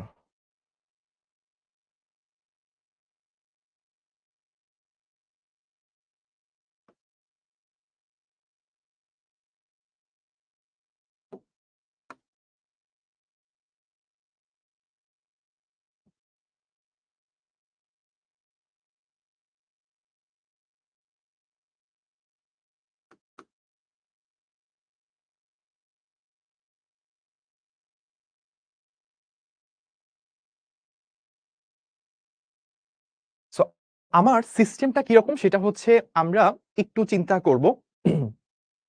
আমরা চিন্তা করতেছি ভাইয়া, এই জিনিসটা যখন এরকম উপরে নিচে এরকম কাঁপতেছে, উপরে নিচে এরকম যখন কাঁপতেছে, এই কম্পনের ফলে তো একটা তরঙ্গ তৈরি হয়েছে, তাই না? এখন আপনি চিন্তা করেন, এই রকম যখন একদম টপ পয়েন্টে, যখন একদম সবচেয়ে বেশি উপরে আছে, এই রকম যখন কার্ভ হয়ে আছে সিস্টেমটা, সিস্টেমটা যখন এরকম কার্ভ হয়ে আছে, তখন এইটাকে একটা বৃত্তাকার অংশের মতো হয়ে আছে না? এখন যদি একটা বস্তুকে বৃত্তাকার পথে চলতে হয় বা বৃত্তাকার একটা গতি যদি মেনটেন করতে হয়, তাহলে অবশ্যই কি দরকার হয়, অবশ্যই হচ্ছে কেন্দ্রের দিকে, অবশ্যই হচ্ছে কেন্দ্রের দিকে কেন্দ্রমুখী বল দরকার হয়। তো একটা বৃত্তাকার অংশ মেনটেন করে, তরঙ্গটা যদি একটা বৃত্তাকার অংশ মেনটেন করে সামনে আগাইতে চায়, তাহলে বৃত্তাকার অংশে থাকাকালীন অবশ্যই একটা কেন্দ্রমুখী বল দরকার হবে। আবার আরেকটা জিনিস চিন্তা করেন, সুতাটা যখন টান টান হয়ে থাকবে, তখন দুই পাশে কি সুতার টান বল কাজ করবে? দুই পাশে সুতার টান বল টি কাজ করবে। নর্মালি যখন একটা সুতা এরকম অবস্থায় থাকে তখনও কি দুই পাশে টান বল টি করে কাজ করে, দুই পাশে টান বল টি করে কাজ করে। সো আপনি চিন্তা করেন এই অবস্থায় যখন সিস্টেমটা আছে তখন এই বরাবর একটা টান বল টি কাজ করবে, এই বরাবর একটা টান বল টি কাজ করবে। এই টান টান বলের কারণে, এই দুই পাশে দুইটা টান বলের কারণে দুইটা স্তম্ভের মাঝে বা দুইটা খুঁটির মাঝে সে ওই সুতাটা টান টান অবস্থায় থাকে। এখন আপনি চিন্তা করতে পারেন যে ভাইয়া আমি এই অ্যাঙ্গেলটুকুকে থিটা ধরলাম, আপনি এই অ্যাঙ্গেলটুকুকে থিটা ধরলেন, তাহলে চিন্তা করেন আমি যদি এই দিকে একটা স্পর্শক নিই, এই দিকে আরেকটা স্পর্শক নিই, তাহলে এইটা থিটা, এইটা 90 ডিগ্রি, তাহলে এই অ্যাঙ্গেলটা 90 মাইনাস থিটা, তাহলে এইটা আবার থিটা। ঠিক সিমিলার ওয়েতে এইটা থিটা হইলে এইটাও থিটা, কারণ এই দুটার একদম মাঝখান বরাবর আমি ধরছি। তাহলে এইটা থিটা হইলে এটাও থিটা, এটা 90 ডিগ্রি, এই তিনটা মিলে একটা ত্রিভুজ, তাহলে এটা 90 মাইনাস থিটা। এটা যদি 90 মাইনাস থিটা হয় তাহলে এটা আবার থিটা। এখন আপনি যদি ব্রেকডাউনটা যদি করেন তাহলে আপনি দেখেন এই টি এর এদিক বরাবর একটা উপাংশ পাবেন টি কস থিটা, এদিকে একটা উপাংশ পাবেন টি সাইন থিটা। আবার এই টি এর এইদিকে একটা উপাংশ পাবেন টি কস থিটা, নিচের দিকে একটা উপাংশ পাবেন টি সাইন থিটা, দুইটা মিলে 2 ইন্টু টি সাইন থিটা, এইটুকু পাবেন। এখন দেখেন এই যে 2 ইন্টু টি সাইন থিটা, এইটা কি একদম নিচের দিকে, মানে হচ্ছে কেন্দ্রটা যেখানে আমরা চিন্তা করতেছি সেই দিকে। এখন আমরা একটু আগে বলছিলাম যদি একটা বৃত্তাকার গতি মেইনটেইন করতে হয়, তাহলে অবশ্যই কি কেন্দ্রের দিকে একটা কেন্দ্রমুখী বল দরকার হয়। তো আমরা জানি কেন্দ্রমুখী বলের মান কত, mv স্কয়ার বাই r। আর ওই কেন্দ্রমুখী বলের দিকে কোন বল আছে, একটা মাত্র বল 2t সাইন থিটা। তার মানে কি 2t সাইন থিটাটাই আসলে কেন্দ্রমুখী বলের যোগান দিচ্ছে। ওকে, তাহলে আমাদের এই 2t সাইন থিটা বলটাই আসলে কেন্দ্রমুখী বলের যোগান দিচ্ছে। তো আমি জানি এই ব্যাপারটা অনেকেই বুঝেন নাই, কোনো সমস্যা নেই, ভাইয়ের সাথে একবার পুরাটা দেখেন, তারপর ভাইয়া পুরাটা আরো একবার পুরাটা বুঝাবো। ঠিক আছে, আপাতত যতটুক বুঝছেন বুঝছেন, না বুঝতে চিন্তা করেন না। আপাতত হচ্ছে ভাইয়ের সাথে পুরাটা একবার বুঝেন, আবার ভাইয়া পুরাটা আরো একবার বুঝাবো। ওকে, আচ্ছা, এখন চিন্তা করেন m v square by r, তাই তো?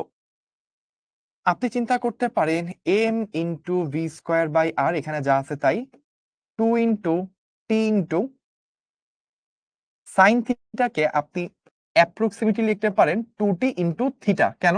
থিটার ভ্যালু খুব ছোট হলে সাইন থিটা এবং থিটার ভ্যালু সমান হয়ে যায়। যদি আপনি থিটাটা রেডিয়ানে চিন্তা করেন, থিটা রেডিয়ানে। এখন আপনি চিন্তা করেন থিটা মানে কি, চাপ বাই ব্যাসার্ধ।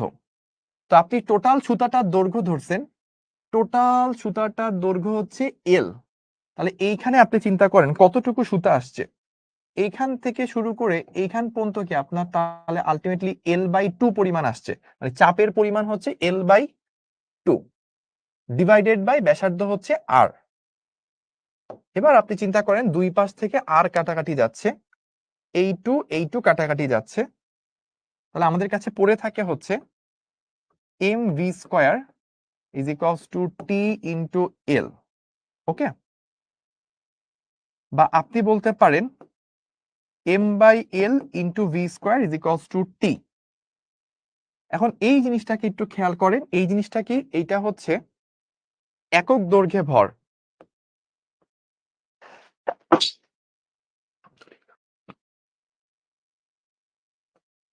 এইটা হচ্ছে একক দৈর্ঘ্যে ভর m/l, এটাকে আমরা মিউ দ্বারা প্রকাশ করে থাকি।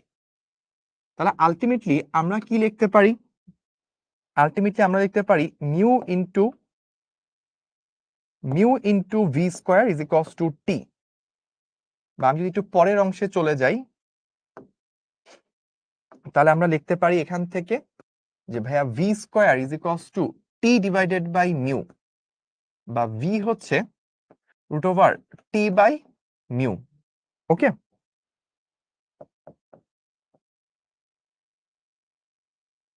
এখন আপনি চিন্তা করেন এই ভি কি, এই ভি হচ্ছে তরঙ্গটা কোন বেগে আগাচ্ছে সেই বেগ। তাহলে ভি ইকুয়ালস টু কি, এফ ল্যামডা, সেটা হচ্ছে টি বাই মিউ। তাহলে আপনি যদি শুধু ফ্রিকোয়েন্সি বের করতে চান তাহলে কত হয় 1/λ √T/μ। এবার আপনাকে একটা জিনিস বুঝতে পারতে হবে, সেটা হচ্ছে দেখেন, আপনি যদি এখানে একটু চিন্তা করেন, কল্পনা করে নেন,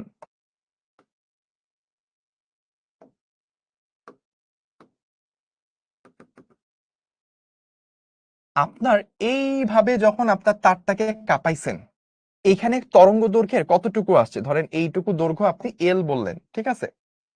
একটা তরঙ্গ দৈর্ঘ্য হইতে হইলে তো আপনার এইটুকু যাওয়া লাগতো, তাই না? তাহলে ওই তরঙ্গ দৈর্ঘ্যের অর্ধেক পরিমাণ এখানে আসছে। তাহলে এই এলটা আসলে কার সমান? λ/2 এর সমান। অর্থাৎ এল যদি λ/2 হয় তাহলে ল্যামডাটার পরিমাণ কত হবে? 2l হবে। এই ল্যামডার পরিমাণ হবে হচ্ছে 2l, এটার সমান। কারণ এখানে তো দুইটা তারের মাঝখানে, দুইটা খুঁটির মাঝখানে এইরকম একটা লুপ হওয়া পসিবল, বাট একটা তরঙ্গ দৈর্ঘ্য হতে হলে তো দুইটা লুপ হওয়া দরকার। তাহলে এখানে অর্ধেক তরঙ্গ দৈর্ঘ্য আসছে, তার মানে এই ছুতার দৈর্ঘ্যটা এটা হচ্ছে λ/2 এর প্রায় সমান। তাহলে ল্যামডা হচ্ছে 2l এর সমান। তাহলে আমরা এখানে এই ল্যামডার জায়গায় কি লিখতে পারি? ল্যামডার জায়গায় আমরা লিখতে পারি f হচ্ছে 1/λ।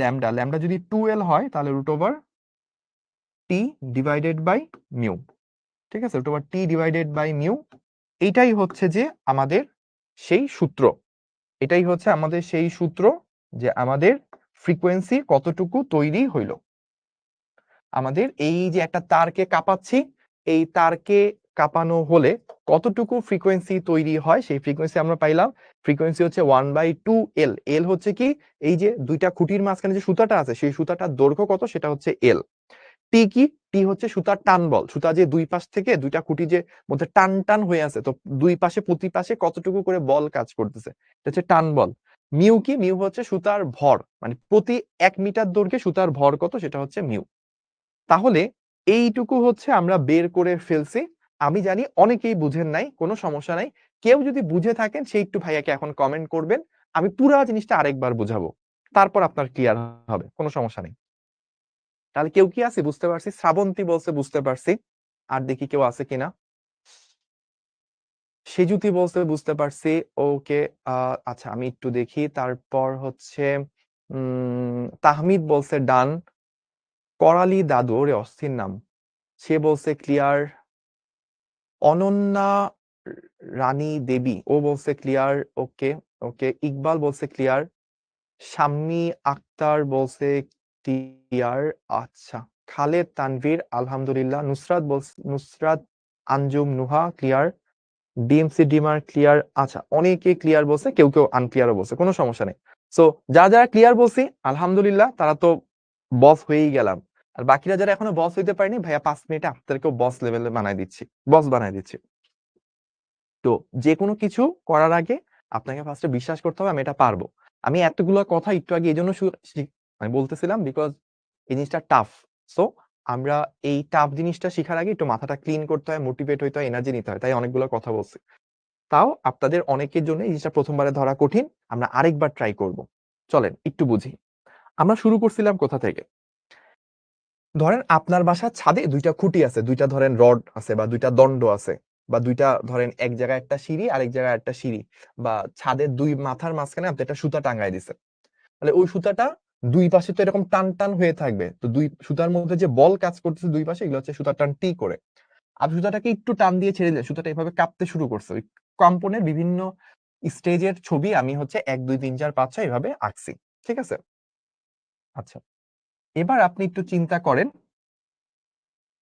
যে ভাইয়া আমি যখন এইভাবে মানে টেনে ছেড়ে দিছি, কম্পন যখন হচ্ছে, এইখানে কি একটা তরঙ্গের অর্ধেক আসছে, তরঙ্গ দৈর্ঘ্যের হাফ আসছে, ওইটুকু পর্যন্ত হচ্ছে ফুল তরঙ্গ দৈর্ঘ্য হইতো। তাহলে এখানে তো হাফ পরিমাণ আসছে, তাহলে সুতার দৈর্ঘ্যের মধ্যে তরঙ্গ দৈর্ঘ্যের কতটুক পাওয়া যায়?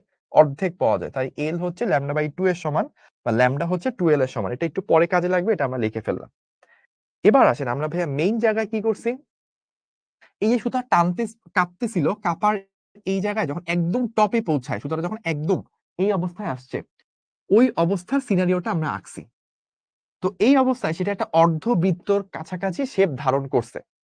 তো অর্ধবৃত্তর কাছাকাছি শেপ যদি সে ধারণ করে থাকে, তখন সে যেহেতু একটা বৃত্তাকারের কাছাকাছি শেপ ধারণ করছে, বৃত্তাকার শেপ ধারণ করতে হলে অবশ্যই কেন্দ্রের দিকে কেন্দ্রমুখী বল থাকতে হবে। সো এই কেন্দ্রমুখী বল থাকতে হবে কি না হবে এগুলো নিয়ে আমাদের এত পেঁচাল পাড়ার দরকার কি? কারণ আমাদের ফিজিক্সের টার্গেটটাই হচ্ছে কোনো না কোনো একটা শর্তকে আমরা ইকুয়েশনে প্রকাশ করতে পারলে ওইখান থেকে কিছু একটা ডেরাইভের মাধ্যমে কোনো একটা রাশি বের করে ফেলতে পারবো, তাই না? তো আমি যদি আমার পুরো ঘটনাটার মধ্যে কোনো একটা জিনিস, কোনো একটা অবস্থাকে, কোনো একটা লজিকে ফেলতে পারি, তাহলে সেই লজিকটাকে যদি ইকুয়েশন আকারে প্রকাশ করতে পারি, তাহলে ওই ইকুয়েশন থেকে কিছু জিনিস অ্যাপ্রোচ করে আমি হয়তো কোনো একটা জিনিস বের করে নিয়ে আসতে পারবো। সো আমার টার্গেট কি ছিল? ফ্রিকোয়েন্সি, এখানে কত ফ্রিকোয়েন্সি উৎপন্ন হইছে সেটা বের করা। সো আমি এখান থেকে, আমি তো না, সায়েন্টিস্টরা যারা কাজ করছে, আপনি হয়তো বলছেন শুভ ভাই এখানে ঠাস করে এটা দেখাই দিল, অথচ এটা হয়তো কয়েকশো বছর লেগে গেছে এটা আবিষ্কার করতে, তাই না? হয়তো এটা 50 বছর, 100 বছর, 200 বছর লাগছে জিনিসটা আবিষ্কারই করতে। তো সেটা এত বছর ধরে এক্সপেরিমেন্ট করে করে তারপরে এই জায়গায় আসছে। তারপর যখন আবিষ্কার হচ্ছে তারপর থেকে এটা সবাই করতেছে। ব্যাপারটা এরকম।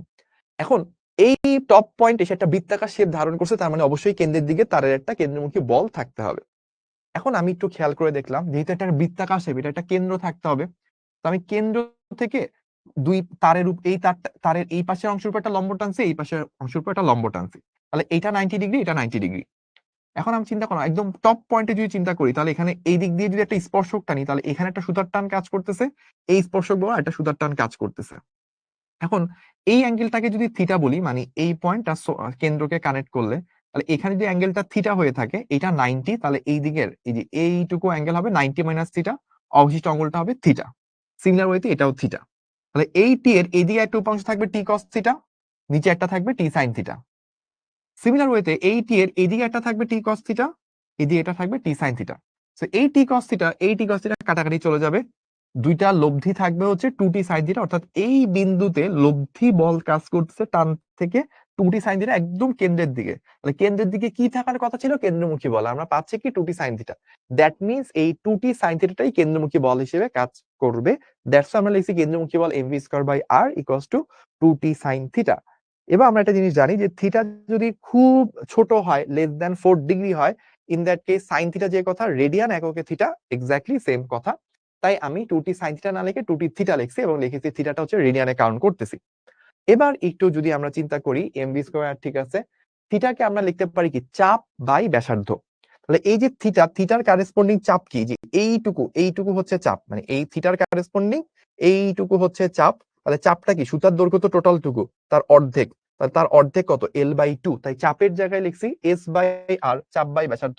চাপ লিখছি l/2, আর তো আর এর মতো আছে, দুই পাশ থেকে আর গুলো কাটাকাটি চলে গেছে। তাহলে mv square by r equals to tl। তাহলে আমরা এই এলটাকে যদি এম এর নিচে নিয়ে আসি, তাহলে কি এম বাই এল, প্রতি একক দৈর্ঘ্যে ভর, এটাকে আমরা মিউ দ্বারা প্রকাশ করে থাকি, বই তো এভাবে প্রকাশ করছে। তাহলে mu into v square equals to t, বা v square equals to t by mu, root করলে v equals to t by mu. যেহেতু এখানে বেগ বুঝায়, ভি দ্বারা বেগ বুঝায়, এই বেগটা আসলে কার বেগ? তরঙ্গ সংক্রান্ত বেগ, মানে তরঙ্গ বেগ। এই ভি ইকুয়ালস টু কত? F lambda. আমরা আগে থেকেই জানি এফ কে একা রাখলে ওই পাশে ল্যামডা, এবং এই ল্যামডা যে আসলে এখানে যে একটা সুতার দৈর্ঘ্যের মধ্যে টোটাল তরঙ্গের অর্ধেক আসে, অর্ধেক তরঙ্গ দৈর্ঘ্য আসে, তাহলে ল্যামডা হইতে হবে কি? দুইটা, পুরো একটা ল্যামডা আসতে হলে দুইটা সুতা লাগবে, তার মানে হচ্ছে 12 লাগবে। তো এখান থেকে ল্যামডা বসাইলাম, পুরো জিনিসটা বের হয়ে গেল। ঠিক আছে, এইবার কি আমাকে বলতে পারে যে ভাই আপনারা কি বুঝতে পারছেন কিনা?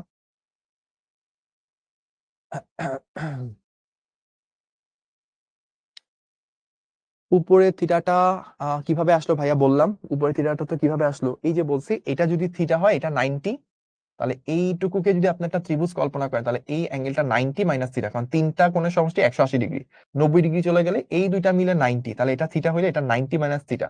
আবার এই দুইটা যদি 90 হয়, এখানে 90 মাইনাস থিটা চলে যায়, তাহলে এখানে থিটা অবশিষ্ট থাকে।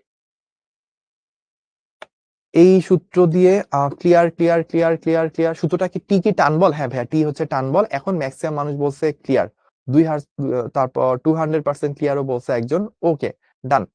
তাহলে আমরা এইটুকু পেয়ে গেলাম। এই সূত্র দিয়ে কি হবে? এই সূত্র দিয়ে আপনি বলতে পারবেন যে আমি এত জোরে টান মারলে গিটার থেকে এত ফ্রিকোয়েন্সি তৈরি হবে, ঠিক আছে? বা আপনি ধরেন একটা একটা নির্দিষ্ট টান দিয়ে দিলে, একটা নির্দিষ্ট দৈর্ঘ্যের সুতা ইউজ করলেন, মানে একটা নির্দিষ্ট সুতায় আপনি একটা নির্দিষ্ট টান ফিক্স করতে পারেন। টানটা কিন্তু কতটুকু টান বল দিবেন এটা ফিক্স করা যায়, মেশিন টু মেশিন ভ্যারি করে। আপনি চাইলে ওই রকম ক্যালকুলেশন করে টান ফিক্স করতে পারেন। মিউ তো একটা তারে নির্দিষ্ট একটা মিউ থাকেই। এল চেঞ্জ করার মাধ্যমে একটা এইটুকু দৈর্ঘ্য নিয়ে কাজ করলে, ধরেন আপনার কাছে যে সুতাটা আছে, ধরেন ব্যাপারটা এরকম, আপনার কাছে সুতাটা আছে, সুতাটার মধ্যে আপনি ধরেন এইখানে একটা আঙ্গুল দিয়ে একটা গিট্টু দিয়ে দিলেন, মানে এইটুকু অংশ আপনি ইউজ করবেন না। এইটুকু অংশ ইউজ করলে এল একরকম হবে, তাহলে কারেসপন্ডিং ফ্রিকোয়েন্সি একরকম পাবেন। আপনি ফ্রিকোয়েন্সি বাড়াইতে হবে, তাহলে লেনটা কমাই দিবেন। কারণ দেখেন, আপনার লেনটা যত কমবে ফ্রিকোয়েন্সি তত বাড়বে। বা আপনার মনে হলো না ফ্রিকোয়েন্সি একটু কমানো দরকার, আপনি তখন এখান থেকে গিট্টুটা খুলে দিয়ে একটু বাড়ায় নেবেন। দৈর্ঘ্য যত বাড়াবেন ফ্রিকোয়েন্সি তত কমবে। So, আপনি বিভিন্ন ফ্রিকোয়েন্সি তৈরি করতে চাইলে এই মেশিন গুলো কাজ করবে। ঠিক আছে, এবার আসেন, আমরা এইটুকু যদি বুঝে থাকি, তাহলে একটা স্ক্রিনশট নিয়েন। অনেকে স্ক্রিনশট নিতে চাচ্ছিলেন, বলছিলেন ভাইয়া স্ক্রিনশট নিব, একটু সাইড হয়ে দাঁড়ান। সো এই যে ভাইয়া সাইড হয়ে দাঁড়াইলাম। তো দ্রুত দ্রুত নিতে হবে স্ক্রিনশট। 1 2 3 4 5 6 7 8 9 10। ডান ডান ডান। ওকে। তো আমরা এবার একটু আসি, আমরা যে সূত্রটা পেলাম, সূত্রটা আমরা কি পেলাম? আমরা দিন শেষে সূত্র যেটা পেলাম সেটা হচ্ছে f is equals to 1/2l root over t by mu। এই সূত্রটার একটা নাম আছে, সূত্রটার নাম দেখেন কি, টানা তারে মূল সুরের কম্পাঙ্ক।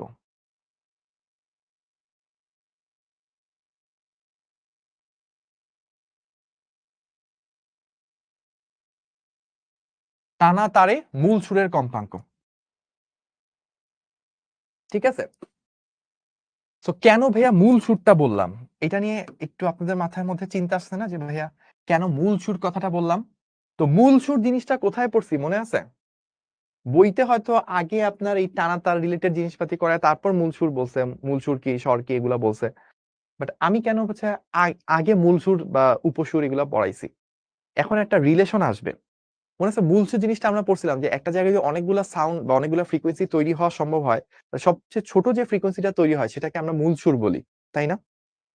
এখন একটু আমি এই কথাটার অ্যান্সার দিব যে কেন এইটাকে মূল সুর বললো। বইতে কিন্তু এগুলা কিছুই ডিটেলসে বলা নেই যে কেন এটা মূল সুর। সো এবং অনেক বইতে বলাই নাই যে এটা যে আসলে মূল সুর, এটাকে শুধু সুর বলে মানে শুধু ফ্রিকোয়েন্সি বলে চালাইছে। কিন্তু পরীক্ষায় অ্যাডমিশনে অঙ্ক আসলে মূল টানা তারের তৃতীয় উপসুরের কম্পাঙ্ক কত, টানা তারের সপ্তম হারমোনিক কত, এগুলো বের করতে হলো, তখন আপনি প্যাচে পড়ে যাবেন। যত ধরনের যত বই থেকে যত রকম প্রশ্ন আসতে পারে সবগুলো যেন আপনি পানি ভাত আকারে পারতে পারেন, সেজন্যই কিন্তু ভাইয়া ক্লাস করাচ্ছি। এবার চলেন বুঝবো আমরা কেন এটা মূল সুর। 1 নাম্বার স্টেপটা খেয়াল করেন, এখন এত একটা সুন্দর করে আঁকবো না, হাতে খুব একটা সময় আমার বাকি নাই। এই হচ্ছে একটা তার, আমি একটু বড় করে আঁকবো, হ্যাঁ। এই একটা তার, আপনি করলেন কি, এই তারের পুরো লেন্থটাকে ইউজ করলেন যে ভাই একদম মাঝখান থেকে টেনে ছেড়ে দিছি, কাঁপতে শুরু করছে। এইখান থেকে এভাবে এভাবে কাঁপতেছে, এভাবে তারটা কাঁপতেছে। তাহলে এইখানে আপনি কি পাইলেন? এল ইকস টু λ/2 পাইলেন, তাই না? বা আপনি এখানে কি পাইলেন? Lambda equals to 2l।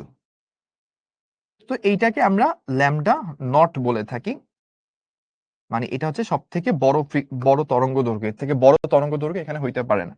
এখন দেখেন v is equals two F lambda, তাহলে এফ হচ্ছে ভি বাই ল্যামডা, বা আপনি বলতে পারেন সবচেয়ে ছোট কম্পাঙ্ক সেটা হচ্ছে ভি ডিভাইডেড বাই 2l, এটা আপনি বললেন।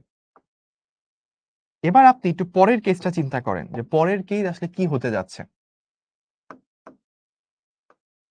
আপনি সেই একই পরিমাণ তারই নিলেন, একই দৈর্ঘ্যের তার, কিন্তু আপনি করলেন কি একটু চালাকি করলেন, মাঝখানে আপনি একটা আঙ্গুল দিলেন, ঠিক মাঝখানে আপনি একটা আঙ্গুল দিলেন, খেয়াল করেন এটা আমি দুইবার রিপিট করব না। মাঝখানে একটা আঙ্গুল দিলেন, আঙ্গুল দিয়ে তারপর আপনি এই মাঝখানের টুকু একটু টেনে ছেড়ে দিলেন। এখানে একটা আঙ্গুল দিয়েছেন, আঙ্গুল দিয়ে ধরে মাঝখানের টুকু টেনে ছেড়ে এটা কাঁপতে শুরু করছে। এখন আপনি যদি আঙ্গুলটা সরায় ফেলেন তাহলে এই কম্পনটা কি একটু পর এখানে চলে যাবে। এখন দেখেন এইটুকু দৈর্ঘ্যের মধ্যে এল এর মধ্যে কি পুরা তরঙ্গ দৈর্ঘ্যটা চলে আসছে না? পুরা তরঙ্গ দৈর্ঘ্যটাই কিন্তু এখানে চলে আসছে। এইবার এটা হচ্ছে সেকেন্ড কেস, এটা 1 নাম্বার কেস ছিল, এখন হচ্ছে 2 নাম্বার কেস। এবার এল এর মধ্যে কিন্তু টোটাল তরঙ্গ দৈর্ঘ্যই চলে আসছে। এখন এফ ছিল কি ছিল? ভি বাই ল্যামডা, তার মানে আপনি বলতে পারেন F two is equals to V by L, বা আপনি এটাকে এভাবে বলতে পারেন V divided by 2l into two, যেন কাটাকাটি করে আগেরটাই থাকে। এই যে ভি বাই টু এল, এটা কি ছিল? এফ নট ছিল। তাহলে আপনি কি পেয়ে যাচ্ছেন? Two F not. তাহলে আপনি পেয়ে যাচ্ছেন হচ্ছে টু এফ নট। তাহলে আপনি এফ টু সেকেন্ড কেসে আপনি পেয়ে যাচ্ছেন হচ্ছে প্রথমটার দ্বিগুণ। তারপর দেখেন আপনি যদি 3 নাম্বার কেস চিন্তা করতেন, 3 নাম্বার কেসটা কিরকম হওয়া পসিবল?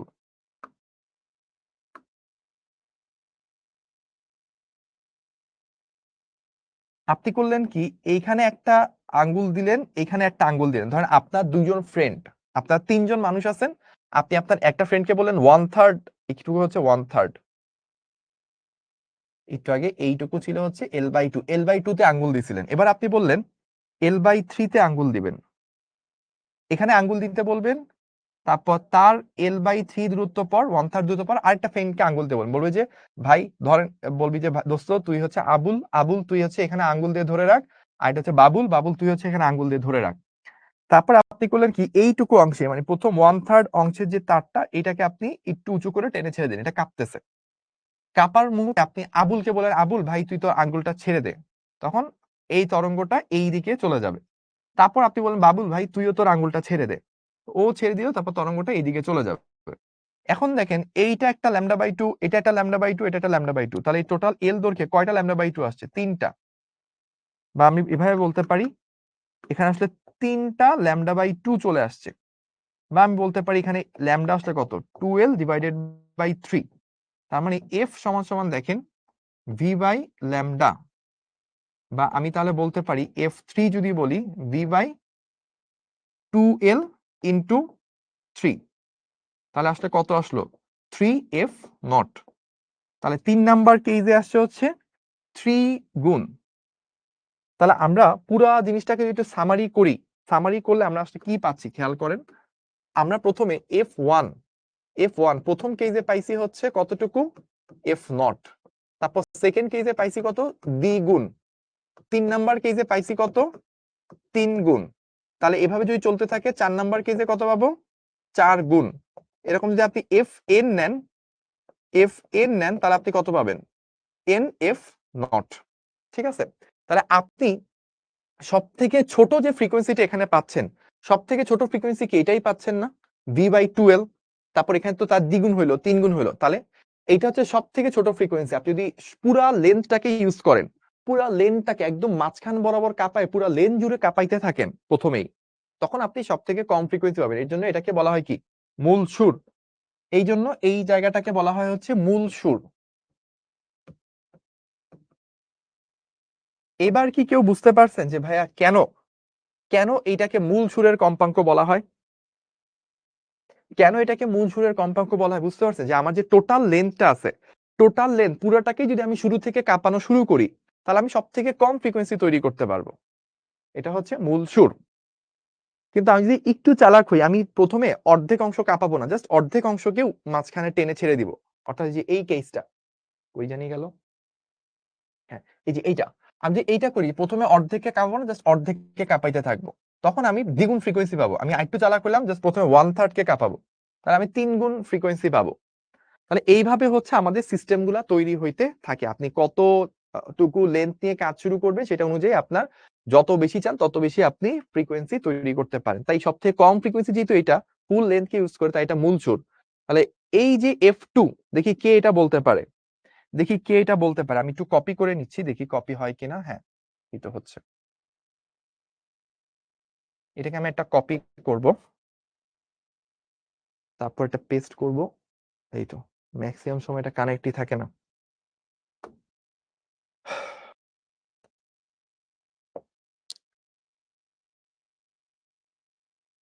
ওকে, তাহলে এবার একটু খেয়াল করে আমাকে বলেন, এই যে F1 তো আমরা পাইলাম কি মূল সুর, তাই না? F1টা আমরা মূল সুর পেয়েছি। কে আমাকে বলতে পারবেন এই যে 2F0, F2 equals to 2F0, এটা কততম উপসুর হবে? এটা করালি দাদু সবার আগে বলছে প্রথম উপসুর। হ্যাঁ ট্রু, এটা হচ্ছে প্রথম উপসুর। প্লাস এটা কততম হারমোনিক কে বলতে পারবে? এটা কততম হারমোনিক?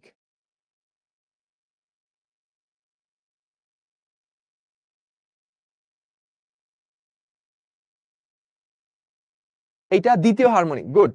এটা হচ্ছে দ্বিতীয় হারমোনিক, অনেকে বলতে পারছে। ডান। এবার আমাকে একটু বলে যে এই পরে যেটা পাইলাম 3F0, এটা কততম উপসুর হবে? দ্বিতীয় উপসুর। গুড। এই যে ধরে ফেলছে, এটা দ্বিতীয় উপসুর। আর এটা কততম হারমোনিক? 3 গুণ, মূল সুরের 3 গুণ, তার মানে এটা তৃতীয় হারমোনিক। এইটা এর পরেরটা, এটা যদি মূল সুর হয়, প্রথম উপসুর, দ্বিতীয় উপসুর, তৃতীয় উপসুর, তাহলে এটা তৃতীয় উপসুর। এটা কততম হারমোনিক? মূল সুরের 4 গুণ, তার মানে হচ্ছে চতুর্থ হারমোনিক। তাহলে এবার আমাকে কে বলতে পারেন যে এই জায়গাটা, এইটা কততম উপসুর হবে? প্রথমত এটা হারমোনিক, কত গুণ? এন তম হারমোনিক। যেহেতু আমি মূল সুরের এন গুণ, তাহলে আমি এন তম হারমোনিক। এন তম হারমোনিক, তাহলে এটা কততম উপসুর হবে? n-1। গুড। কারণ চতুর্থ হারমোনিকের জন্য তৃতীয় উপসুর, তৃতীয় হারমোনিকের জন্য দ্বিতীয় উপসুর, সবসময় এক কম হয়, তাহলে এটা n-1 তম হারমোনিক। তাহলে এইটাকে আমরা বলতে পারি, দেখেন তো একটা জিনিস, এইটাকে আমরা স্পেসিফিক্যালি বলতে পারি। কেউ স্ক্রিনশট নেওয়ার থাকলে এখান থেকে নিয়ে নিতে পারেন এবং বলতে পারেন বুঝছেন কি বুঝেন নাই আপনাদের অনুভূতি। এইটা থেকে আমরা কি এই কথাটা বলতে পারি কিনা? টানা তারের ক্ষেত্রে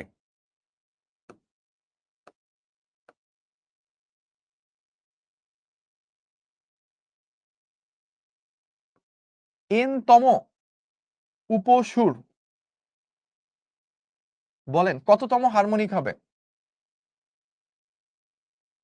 এন তম উপসুর কততম হারমোনিক হবে? দেখেন, দ্বিতীয় উপসুর, তৃতীয় হারমোনিক, তৃতীয় উপসুর, চতুর্থ হারমোনিক, তাহলে এন তম উপসুর কি হবে? n+1 তম হারমোনিক। ওকে, তো এইটা একটা ফর্মুলা, এটা আপনাকে আজীবন আজীবন মাথায় রাখা লাগবে। ওকে, তাহলে এইটুকু ডান, এইটুকু আমরা করে ফেললাম। ওকে, এইটুকু ক্লিয়ার? ক্লিয়ার।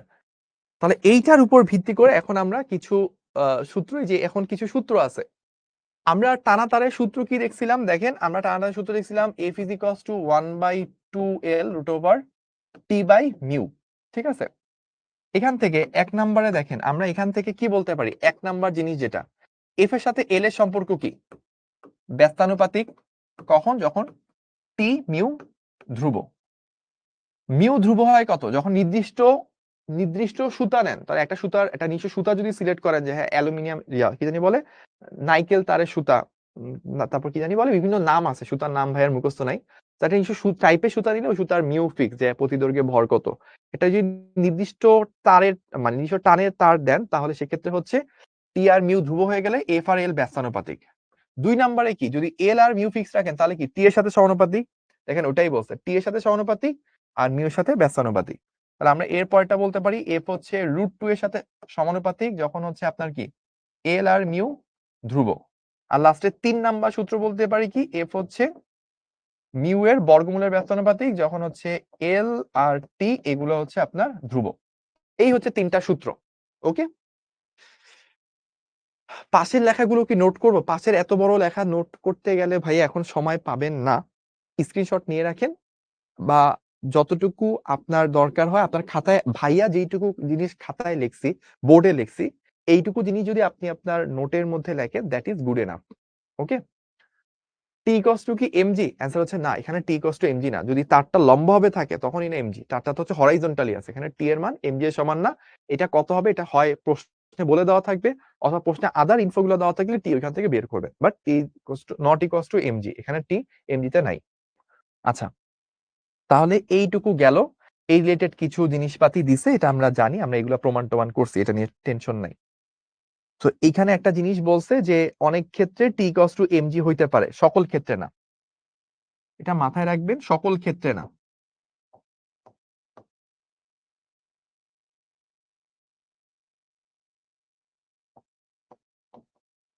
ঠিক আছে, ওকে। এইবার আমরা একটা প্রশ্ন সলভ করব। আমরা তো আগে P20 পর্যন্ত সলভ করছিলাম, এবার তাহলে P21।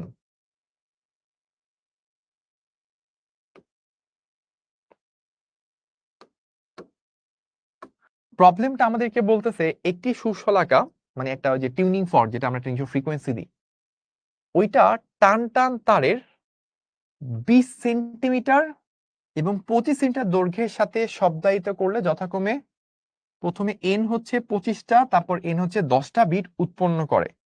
সুরশলাকার কম্পাঙ্ক কত নির্ণয় করো। আচ্ছা, তারের টান ও ভর যথাক্রমে দেওয়া, এটা হচ্ছে তারের টান বলটা দিয়ে দিছে, আর এইটুকু হচ্ছে তারের ভর, দেখেন কেজি পার মিটার, তার মানে কি মিউটা কত দিয়ে দিছে। আচ্ছা, তো অনেক বড় কোশ্চেন, অনেক বড় কোশ্চেন। আচ্ছা, আমরা সবাই কি আমাদের সাউন্ড ঠিকমতো শুনতে পাচ্ছি কিনা, বা ভাইয়াকে ঠিকমতো দেখতে পাচ্ছি কিনা, বোর্ড দেখতে পাচ্ছি না, একটু কমেন্ট করব, ঠিক আছে? আচ্ছা, অনেকে বলছে ক্লিয়ার। আচ্ছা, আমাকে একটু বলেন। হ্যাঁ, ক্লিয়ার ক্লিয়ার, ঠিক আছে, সবাই ক্লিয়ার বলছে, তাহলে ডান। একজন কমেন্ট করছিল শোনা যাচ্ছিল না, তাই আমি চেক করলাম যে শোনা যাচ্ছে কিনা আদৌ। তো একটা সুশলাকা টান টান তারের সাথে এত এত দৈর্ঘ্যের সাথে কিছু একটা করছে। সো আমি ফিজিক্সের কোশ্চেন গুলো হবে কি অনেক বিদঘুটে, অনেক কিছু ডাটা ডাটা দেওয়া থাকবে, এটা নিয়ে আপনি টেনশন করেন না। আপনি এইটার কারেসপন্ডিং যা জানেন সেটা নিয়ে আপনি কাজ করবেন।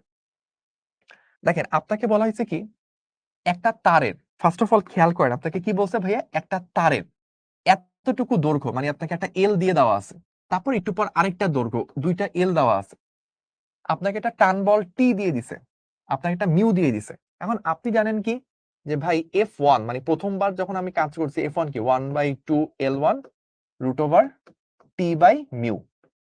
সো আমাকে কি দিছে ভাইয়া, আমাকে 1/2L, এল কত দিছে ভাইয়া 20 সেন্টিমিটার মানে 0.2 মিটার, রুট ওভার টি, টি কত দিছে ভাইয়া, টি দিছে 12.25। আচ্ছা, আর মিউ কত দিছে 2.5 10⁻³ তাহলে এখান থেকে একটা ফ্রিকোয়েন্সি বের হবে, দেখি আমরা কত আসে।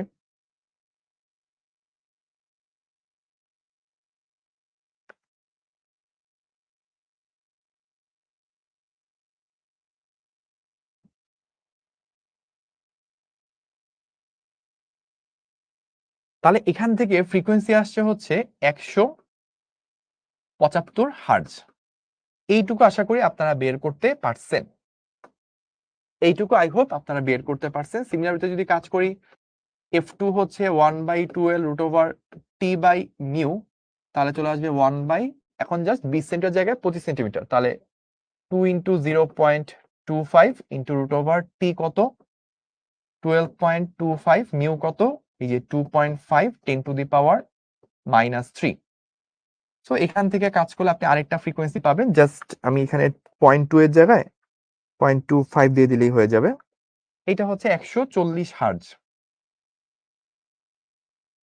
তাহলে পুরা অঙ্ক থেকে আমরা কি বুঝলাম, মানে আপনার সুতাকে প্রথমে সুতার 20 সেন্টিমিটার দৈর্ঘ্য ইউজ করছে, ধরেন সুতাটা অনেক বড় হইতে পারে, প্রথমে সুতার মানে ব্যাপারটা কি এরকম থাকে। আপনারা এই সিস্টেমটা দেখছেন কিনা, আমি সিস্টেমটার নাম ভুলে গেছি, এটা মোস্ট প্রবাবলি সনোগ্রাম বলা হয় এটাকে। তো মানে কিছু মেশিন থাকে, আমি যখন ইন্টারে ছিলাম তখন আমাদের ল্যাবের মধ্যে আমি ট্রাই করছিলাম এটা। এখনকার দিনের ল্যাবগুলোতে এটা আছে কিনা আপনাদের সিলেবাস অনুযায়ী আমি জানা নাই, এরকম একটা সিস্টেম থাকে। আমি আঁকাআঁকিতে দুর্বল, তাও আপনাদেরকে চেষ্টা করতেছি বোঝানো যতটুকু বোঝানো যায়। তো এইখান থেকে একটা সুতা এরকম থাকে, সুতা এরকম বের করা থাকে, ঠিক আছে? তো ওই সুতাটার এইখানে এক পাশে হচ্ছে আপনার একটা ভার চাপানো থাকে, ধরেন যে কেজি ভার চাপানো থাকে। সো এই যে কেজি ভার, সেটা একটা ওজন নিচে দিয়ে কাজ করে জি, এই জিটাই হয় সুতার টান টি, মানে এই ক্ষেত্রে, সকল ক্ষেত্রে না কিন্তু এই ক্ষেত্রে আর কি স্পেসিফিক্যালি। সো এখন যেটা হয় সেটা হচ্ছে কি আপনার সুতার টান টি, এই দুই পাশে তো সুতার টান টি হবে, এইটি আর এইটি সমান হয়। সো সুতার টান টি এর ভ্যালু আপনি তাহলে আগে থেকেই জানেন, এটা হচ্ছে জি। আচ্ছা, সকল ক্ষেত্রে না, যদি এই স্ট্রাকচার থাকে, এই সেটআপ থাকে তখন। এখন যেটা করা যায় সেটা হচ্ছে এই সিস্টেমটাকে একটু আপনি চাইলে পুরা এই কপি কলটাকে আপনি একটু ডানে এনে সেট করতে পারেন। তখন যেটা হয় তখন হচ্ছে আপনার এই যে দৈর্ঘ্যটুকু, এইটুকু হচ্ছে আপনার এল হিসেবে কাউন্ট হয়। তো আপনি এই জায়গাটা ফিক্স রেখে আপনি একটু ডানে আনতে পারেন, আপনি এটাকে একটু বামে নিতে পারেন, মানে বিভিন্ন ভাবে আপনি কাজটা করতে পারেন। সো আপনি ডান বাম করে এই মাঝখানে লেন্থটাকে কন্ট্রোল করতে পারেন। সো লেন্থটাকে কন্ট্রোল করলে দেখেন, কখনো 20 সেন্টার ইউজ করছি তখন এত হার্জের ফ্রিকোয়েন্সি তৈরি হবে, 25 সেন্টার তৈরি করছি তখন এত হার্জের ফ্রিকোয়েন্সি তৈরি হবে। আচ্ছা, আমি এরকম ফ্রিকোয়েন্সি তৈরি করতেছি। এখন বলছে সুরশলাকাকে কাঁপাচ্ছি। সুরশলাকার একটা কম্পাঙ্ক আছে, আর আমি এখান থেকে 175 হার্জ পাচ্ছি। দুইটাকে যখন একসাথে কাঁপাবো তাহলে দুইটা মিলে কি, যদি ফ্রিকোয়েন্সি হালকা ডিফারেন্স থাকে তাহলে আমি একটা বিট শুনতে পাবো। যদি দুইটা ফ্রিকোয়েন্সির মধ্যে ডিফারেন্স 10 হার্জের কম হয়, মানে তাহলে আমরা সেকেন্ডে, মানে এটা এটা একটু মাথায় রাখবেন যে F1 আর F, মানে দুটি শব্দের F এর পার্থক্য 10 হার্জ হলে সেকেন্ডে 10টি বিট শোনা যায়। সেকেন্ডে 10টি বিট শোনা যাবে, সেকেন্ডে 10টা যাবে। এটার অর্থ কি? এটার অর্থ হচ্ছে প্রতি 0.1 সেকেন্ড পর একটি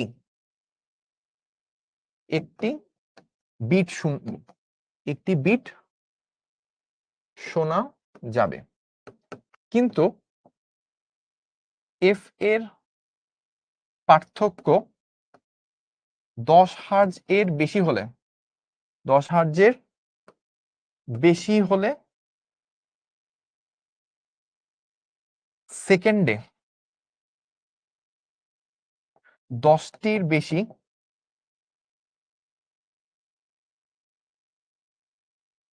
বিট হবে, ফলে দুটি বিটের ব্যবধান 0.1 সেকেন্ড এর কম হওয়ায় বিট অনুভব করা যাবে না।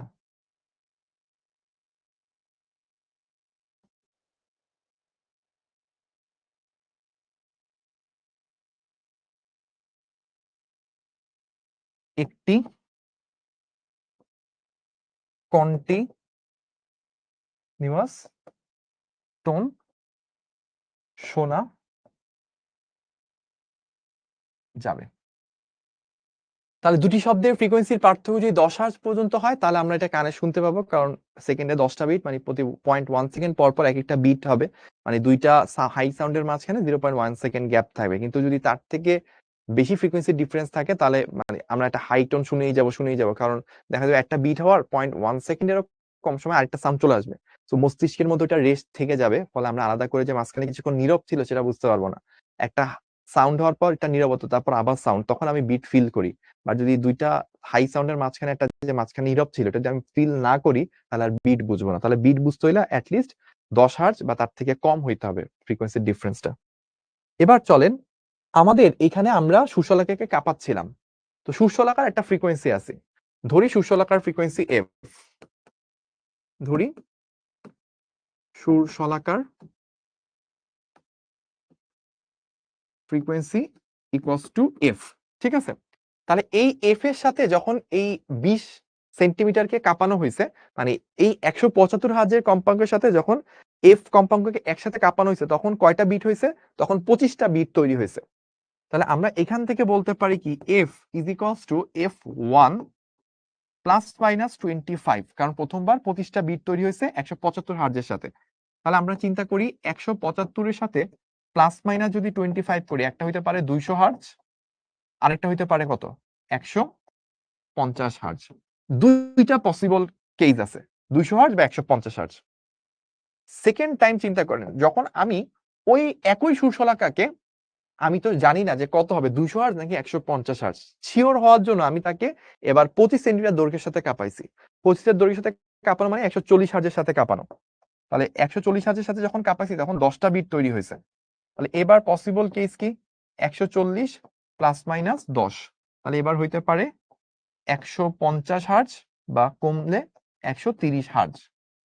তাহলে কোন জিনিসটা মেইনটেইন করলে, কোনটা মানে ফ্রিকোয়েন্সির ভ্যালু কোনটা হইলে দুইটা শর্তই ফিল আপ করতেছে, যদি আমি ধরে নিই যে 200 হার্জ, তাহলে এইখানে 185 সাথে 25টা বিট দিছে, কিন্তু এই 140 হার্জের সাথে সে তখন বিট দিতে কয়টা, 60টা, সে তো সেটা করে নাই, তাহলে 200 হার্জ মানবে না। বা 130 হার্জকে যদি অ্যান্সার ধরি, তাহলে ঠিক আছে 140 হার্জের সাথে সে 10টা ডিফারেন্স দেয়, তাহলে সে 10টা বিট হইলো। কিন্তু যখন আমি 175 সাথে কাঁপাবো, তখন সে 45টা বিট দেওয়ার কথা, সেটা তো সে দেয় নাই। একমাত্র 150 হার্জ হইলে এখানে ওর সাথে কাঁপাইলে 25 গ্যাপ 25টা বিট দিবে, আবার এখানে এর সাথে কাঁপাইলে 10টা গ্যাপ 10 বিট দিবে, তাহলে দুইটা কন্ডিশনই ফিল আপ করবে। তাহলে অ্যান্সার হবে কোনটা? অ্যান্সার হবে হচ্ছে 150। অতএব অ্যান্সার হচ্ছে f equals to 150 হার্জ। বোঝা গেছে কি কিভাবে আমরা করলাম? ক্লিয়ার? ওকে, তাহলে পুরো অঙ্কটা আরেকবার বলি। আমাকে এখানে একটা সুশলাকা ম্যাথটা কি এবার ধরতে পারছে? মানে প্রথমে তো কোশ্চেনটা পড়লে অনেক টাফ মনে হয় যে কি না কি, এখন পুরো জিনিসটা ঘটনাটা ব্যাখ্যা করার পর কি ব্যাপারটা ইজি মনে হচ্ছে? ব্যাপারটা ইজি ছিল এরকম কি মনে হচ্ছে কিনা? আচ্ছা, ক্লিয়ার। ওকে, তো তাও ভাইয়া আরেকবার একটু বলবো। ধরেন আপনার কাছে একটা সুশলাকা আছে, মানে এটা ওর কিন্তু একটা নির্দিষ্ট ফ্রিকোয়েন্সি, তো আমার টার্গেট হচ্ছে ওর ফ্রিকোয়েন্সিটা কত সেটা বের করা। এখন বের করার একটা টেকনিক হচ্ছে বিট। আমি অন্য একটা ফ্রিকোয়েন্সির সাথে যদি তাকে কাঁপাই, তার একটা বিট তৈরি হবে।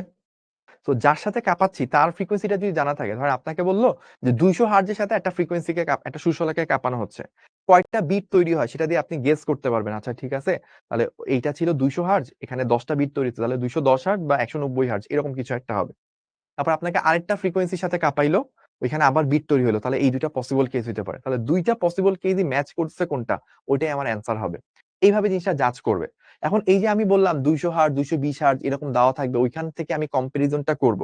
তো ডিরেক্টলি 200 বা 220 না বলে আমাকে টানা তারের কম্পন আকারে দিয়ে দিছে, টানা তারের টি দিয়ে দিছে, টানা তারের মিউ দিয়ে দিছে। তাহলে টানা তারের সূত্র কি? T by root over T by mu, আর এখানে 1/12। তাহলে এলটা বলে দিলেই কিন্তু টানা তারের কম্পাঙ্ক কত কত কম্পাঙ্ক তৈরি হচ্ছে বলতে পারি।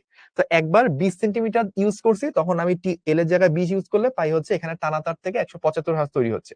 আরেকবার 25 সেন্টিমিটার ইউজ করছি, তখন 140 হার্জ ইউজ করছে। এখন বলছে 20 সেন্টিমিটার ইউজ করলে সুশলাকার সাথে মিলে তারা হচ্ছে 25টা বিট তৈরি করে। তাহলে 175 হার্জ, তার থেকে 25 কম বা বেশি হইলে 200 হার্জ বা 150 হার্জ তৈরি হইতে পারে।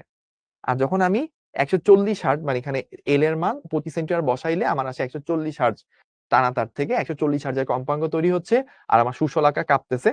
সুশলাকার কম্পনের সাথে 140 হার্জ কম্পায়িত হলে একসাথে 10টা করে বিট তৈরি হয়। তাহলে সুশলাকার কম্পাঙ্ক 140 প্লাস 10 বা মাইনাস 10, অর্থাৎ 150 বা 130 হইতে পারে।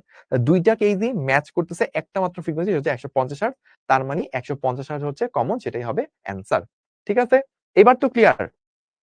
ওকে, ক্লিয়ার হইলে স্ক্রিনশট নিয়ে রাখেন। এগুলা খুবই স্পেশাল অঙ্ক, বুঝতে পারছেন, কুয়েটে আসা, তাও সব থেকে কঠিন কঠিন অঙ্কগুলা বাছাই করে ভাইয়া বের করছে অ্যাডমিশনের।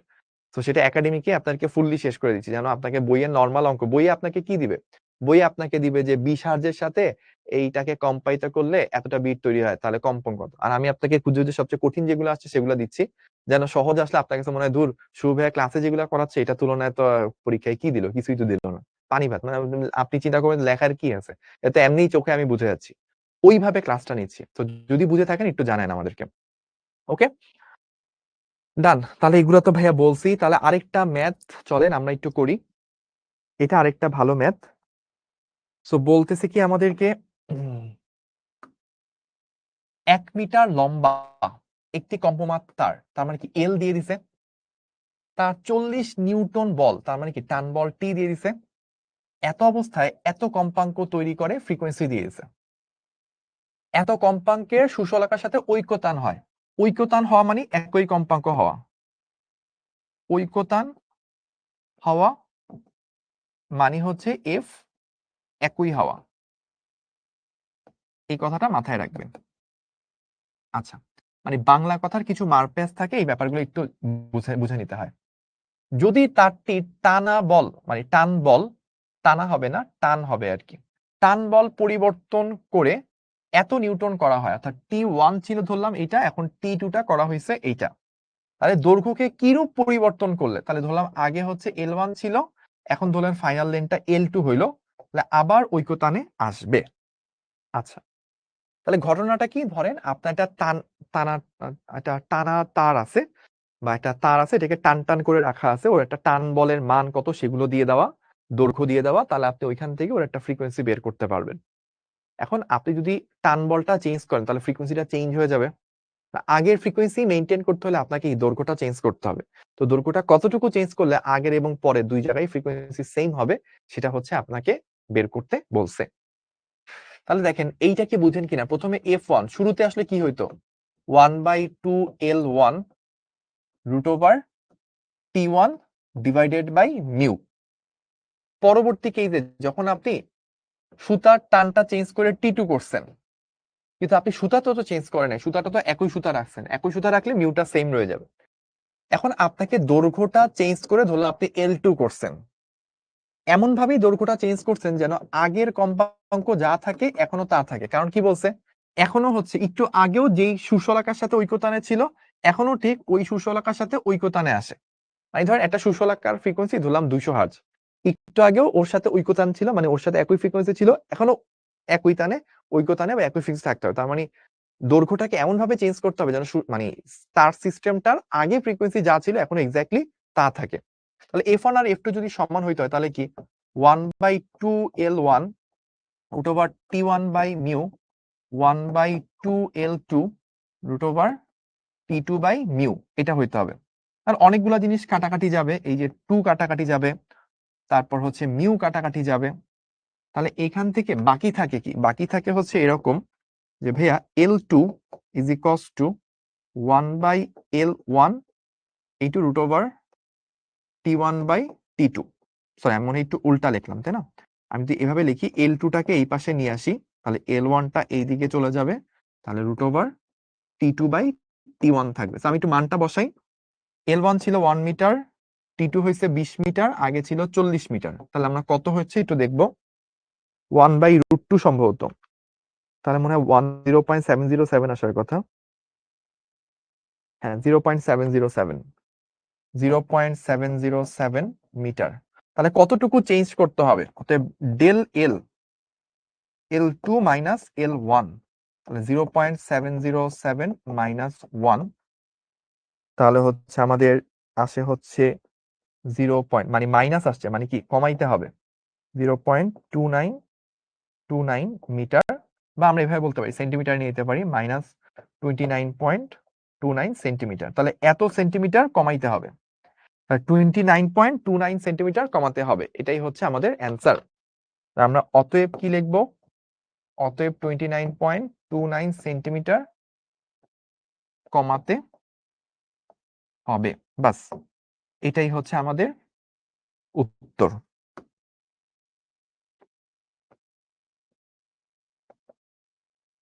ঠিক আছে, নিচে ঢেউ, অ্যান্সারের নিচে ঢেউ না দিলে কিন্তু মার্কস দিবে না। ওকে, ডান। তাহলে এইটুকু কি আমরা বুঝতে পারছি যে আমাকে একটা নির্দিষ্ট দৈর্ঘ্য দেওয়া ছিল, একটা ইনশো টান বল দেওয়া ছিল। এখন আমি টান বলটা চেঞ্জ করছি, দৈর্ঘ্যটা কতটুকু চেঞ্জ করলে আগের এবং পরের ফ্রিকোয়েন্সি সেম হবে। যেহেতু সেম হইতে হবে তাই দুই পাশ সমান, কাটাকাটি যাওয়ার পর যেহেতু একই সুতা মিউ গুলা সেম থাকবে, L2 সমান সমান কত বের করলাম। এখন জাস্ট কতটুকু চেঞ্জ করতে হয়েছে, 1 থেকে 0.7 আনতে হয়েছে, দ্যাট মিনস 29 সেন্টিমিটার কমাইতে হয়েছে। ক্লিয়ার, ডান। এইবার আমার আরেকটা ম্যাথ এখানে দেওয়া, আমরা 9টার মধ্যে ক্লাস শেষ করবো ইনশাল্লাহ। একটি নির্দিষ্ট দৈর্ঘ্যের তারকে এত নিউটন, 20 নিউটন, তার মানে আমাকে দেওয়া টানলে এত হার্টজের সাথে এত হার্টজ কম্পাঙ্কের মূলসুর নির্গত হয়। তারের দৈর্ঘ্য স্থির রেখে কত বল দ্বারা টানলে এর প্রথম উপসুরের কম্পাঙ্ক 400 হার্টজ হবে। ঠিক আছে, আচ্ছা। তাহলে আমাকে এবার যেটা বলছে, প্রথমত দেখেন আমাকে টান বল দিয়ে দিছে। টান বল প্রথম ক্ষেত্রে কত দিছে, 20 নিউটন। কতটুকু ফ্রিকোয়েন্সি তৈরি হয়েছে, f0 তৈরি হয়েছে হচ্ছে আপনার 144 হার্টজ। আচ্ছা, তারের দৈর্ঘ্য সেম আছে, মানে L1 যা ছিল সেটাই L2 রয়ে গেছে। এবার বলছে যে স্থির রেখে দৈর্ঘ্যটা সেম রেখে কত বল দ্বারা টানলে F2, মানে পরিবর্তিত কেসে F2, মানে এটা কি বলছে, প্রথম উপসুর, প্রথম উপসুর মনে আছে, প্রথম উপসুর ইকুয়ালস টু দ্বিতীয় হারমোনিক, মনে আছে নিশ্চয়ই। তো দ্বিতীয় হারমোনিক কত, 2 ইন্টু F0 প্রাইম। সেই জিনিসটা হবে হচ্ছে 400 হার্জ। তাহলে আমরা একটু এখন বের করব কি, তাহলে এই কেসে আমার T2 টা কত, টান বলটা কতটুকু চেঞ্জ করতে হবে সেটা আমাকে বের করা লাগবে। ওকে, তাহলে আমি কিভাবে কাজ করব দেখেন। প্রথমত আপনি লিখতে পারতেন যে প্রথম কেসে, বা আমি এখানেই সলিউশনটা করি, আপনি লিখতে পারতেন ভাইয়া এফ নট হচ্ছে 1/2L রুট ওভার টি। টি কত? 20 ডিভাইডেড বাই মিউ। আচ্ছা, মিউও চেঞ্জ হচ্ছে না, এলও চেঞ্জ হচ্ছে না, এই ব্যাপারটাকে আপনাকে বলে দিছে 144। ওকে, পরবর্তী কেসটা আপনাকে ভাইয়া কি দিছে, আপনি টান বল কিছু একটা চেঞ্জ করলেন, ফলে আপনাকে যে এখন মূল সুর তার দ্বিগুণ অর্থাৎ প্রথম উপসুর 2F0 প্রাইম, কি বলছে 2F0 প্রাইম মানে কি 2 ইন্টু এফ প্রাইম, এফ নটটা কত থাকে 2L। এখন আপনার টান বলটা চেঞ্জ হয়েছে, দৈর্ঘ্য ফিক্স রাখছে, মিউ এর ব্যাপারে কিছু বলে নাই, তার মানে মিউটা ফিক্স আছে, এটা হয়ে গেছে 200। এই দুইটা ডাটা আপনাকে দেওয়া আছে। এখন এই দুইটা ডাটা থেকে আপনাকে যেটা করতে হবে সেটা হচ্ছে কি বের করবেন, আপনি বের করবেন হচ্ছে যে আপনার পরিবর্তিত টান কত হবে। এখন আমি যেটা কাহিনী করব সেটা হচ্ছে আমি যে এইটুকুকে আমি ধরে নিব, এটা হচ্ছে আমার 1 নাম্বার, আর পরবর্তী যে অংশটা আছে এইটুকুকে আমি ধরে নিব, এটা হচ্ছে আমার 2 নাম্বার। তো এবার আমি যেটা করব,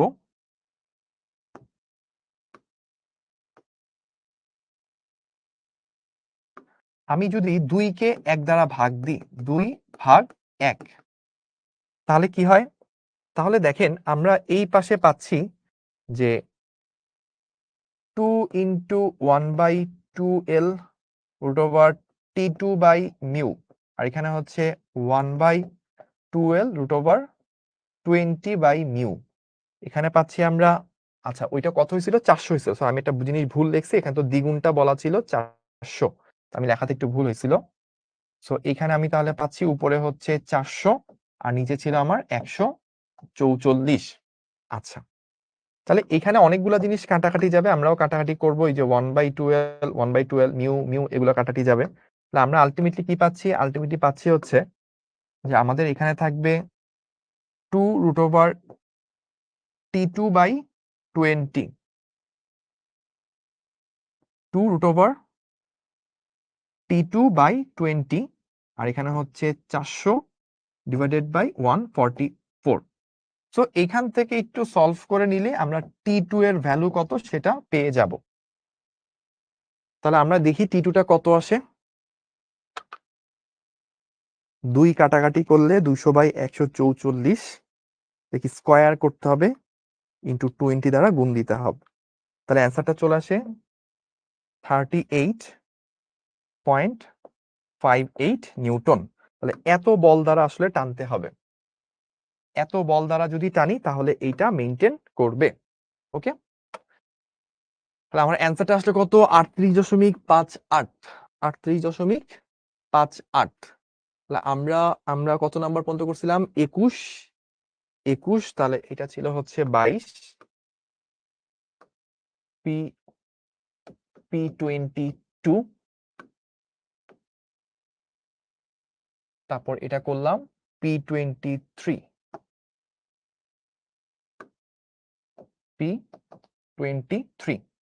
তাহলে পুরো অঙ্কটা কি ছিল, প্রথমে আমাদের টান বল দেওয়া আছে, একটা মূল সুরের কম্পাঙ্ক দেওয়া আছে, বলছে যে এইটা হচ্ছে 144 হার্জ, এটা আমরা বসাইলাম। তারপর বলছে আমি টান বলটা চেঞ্জ করব, তাহলে এখন মূল সুরটা চেঞ্জ হয়ে যাবে।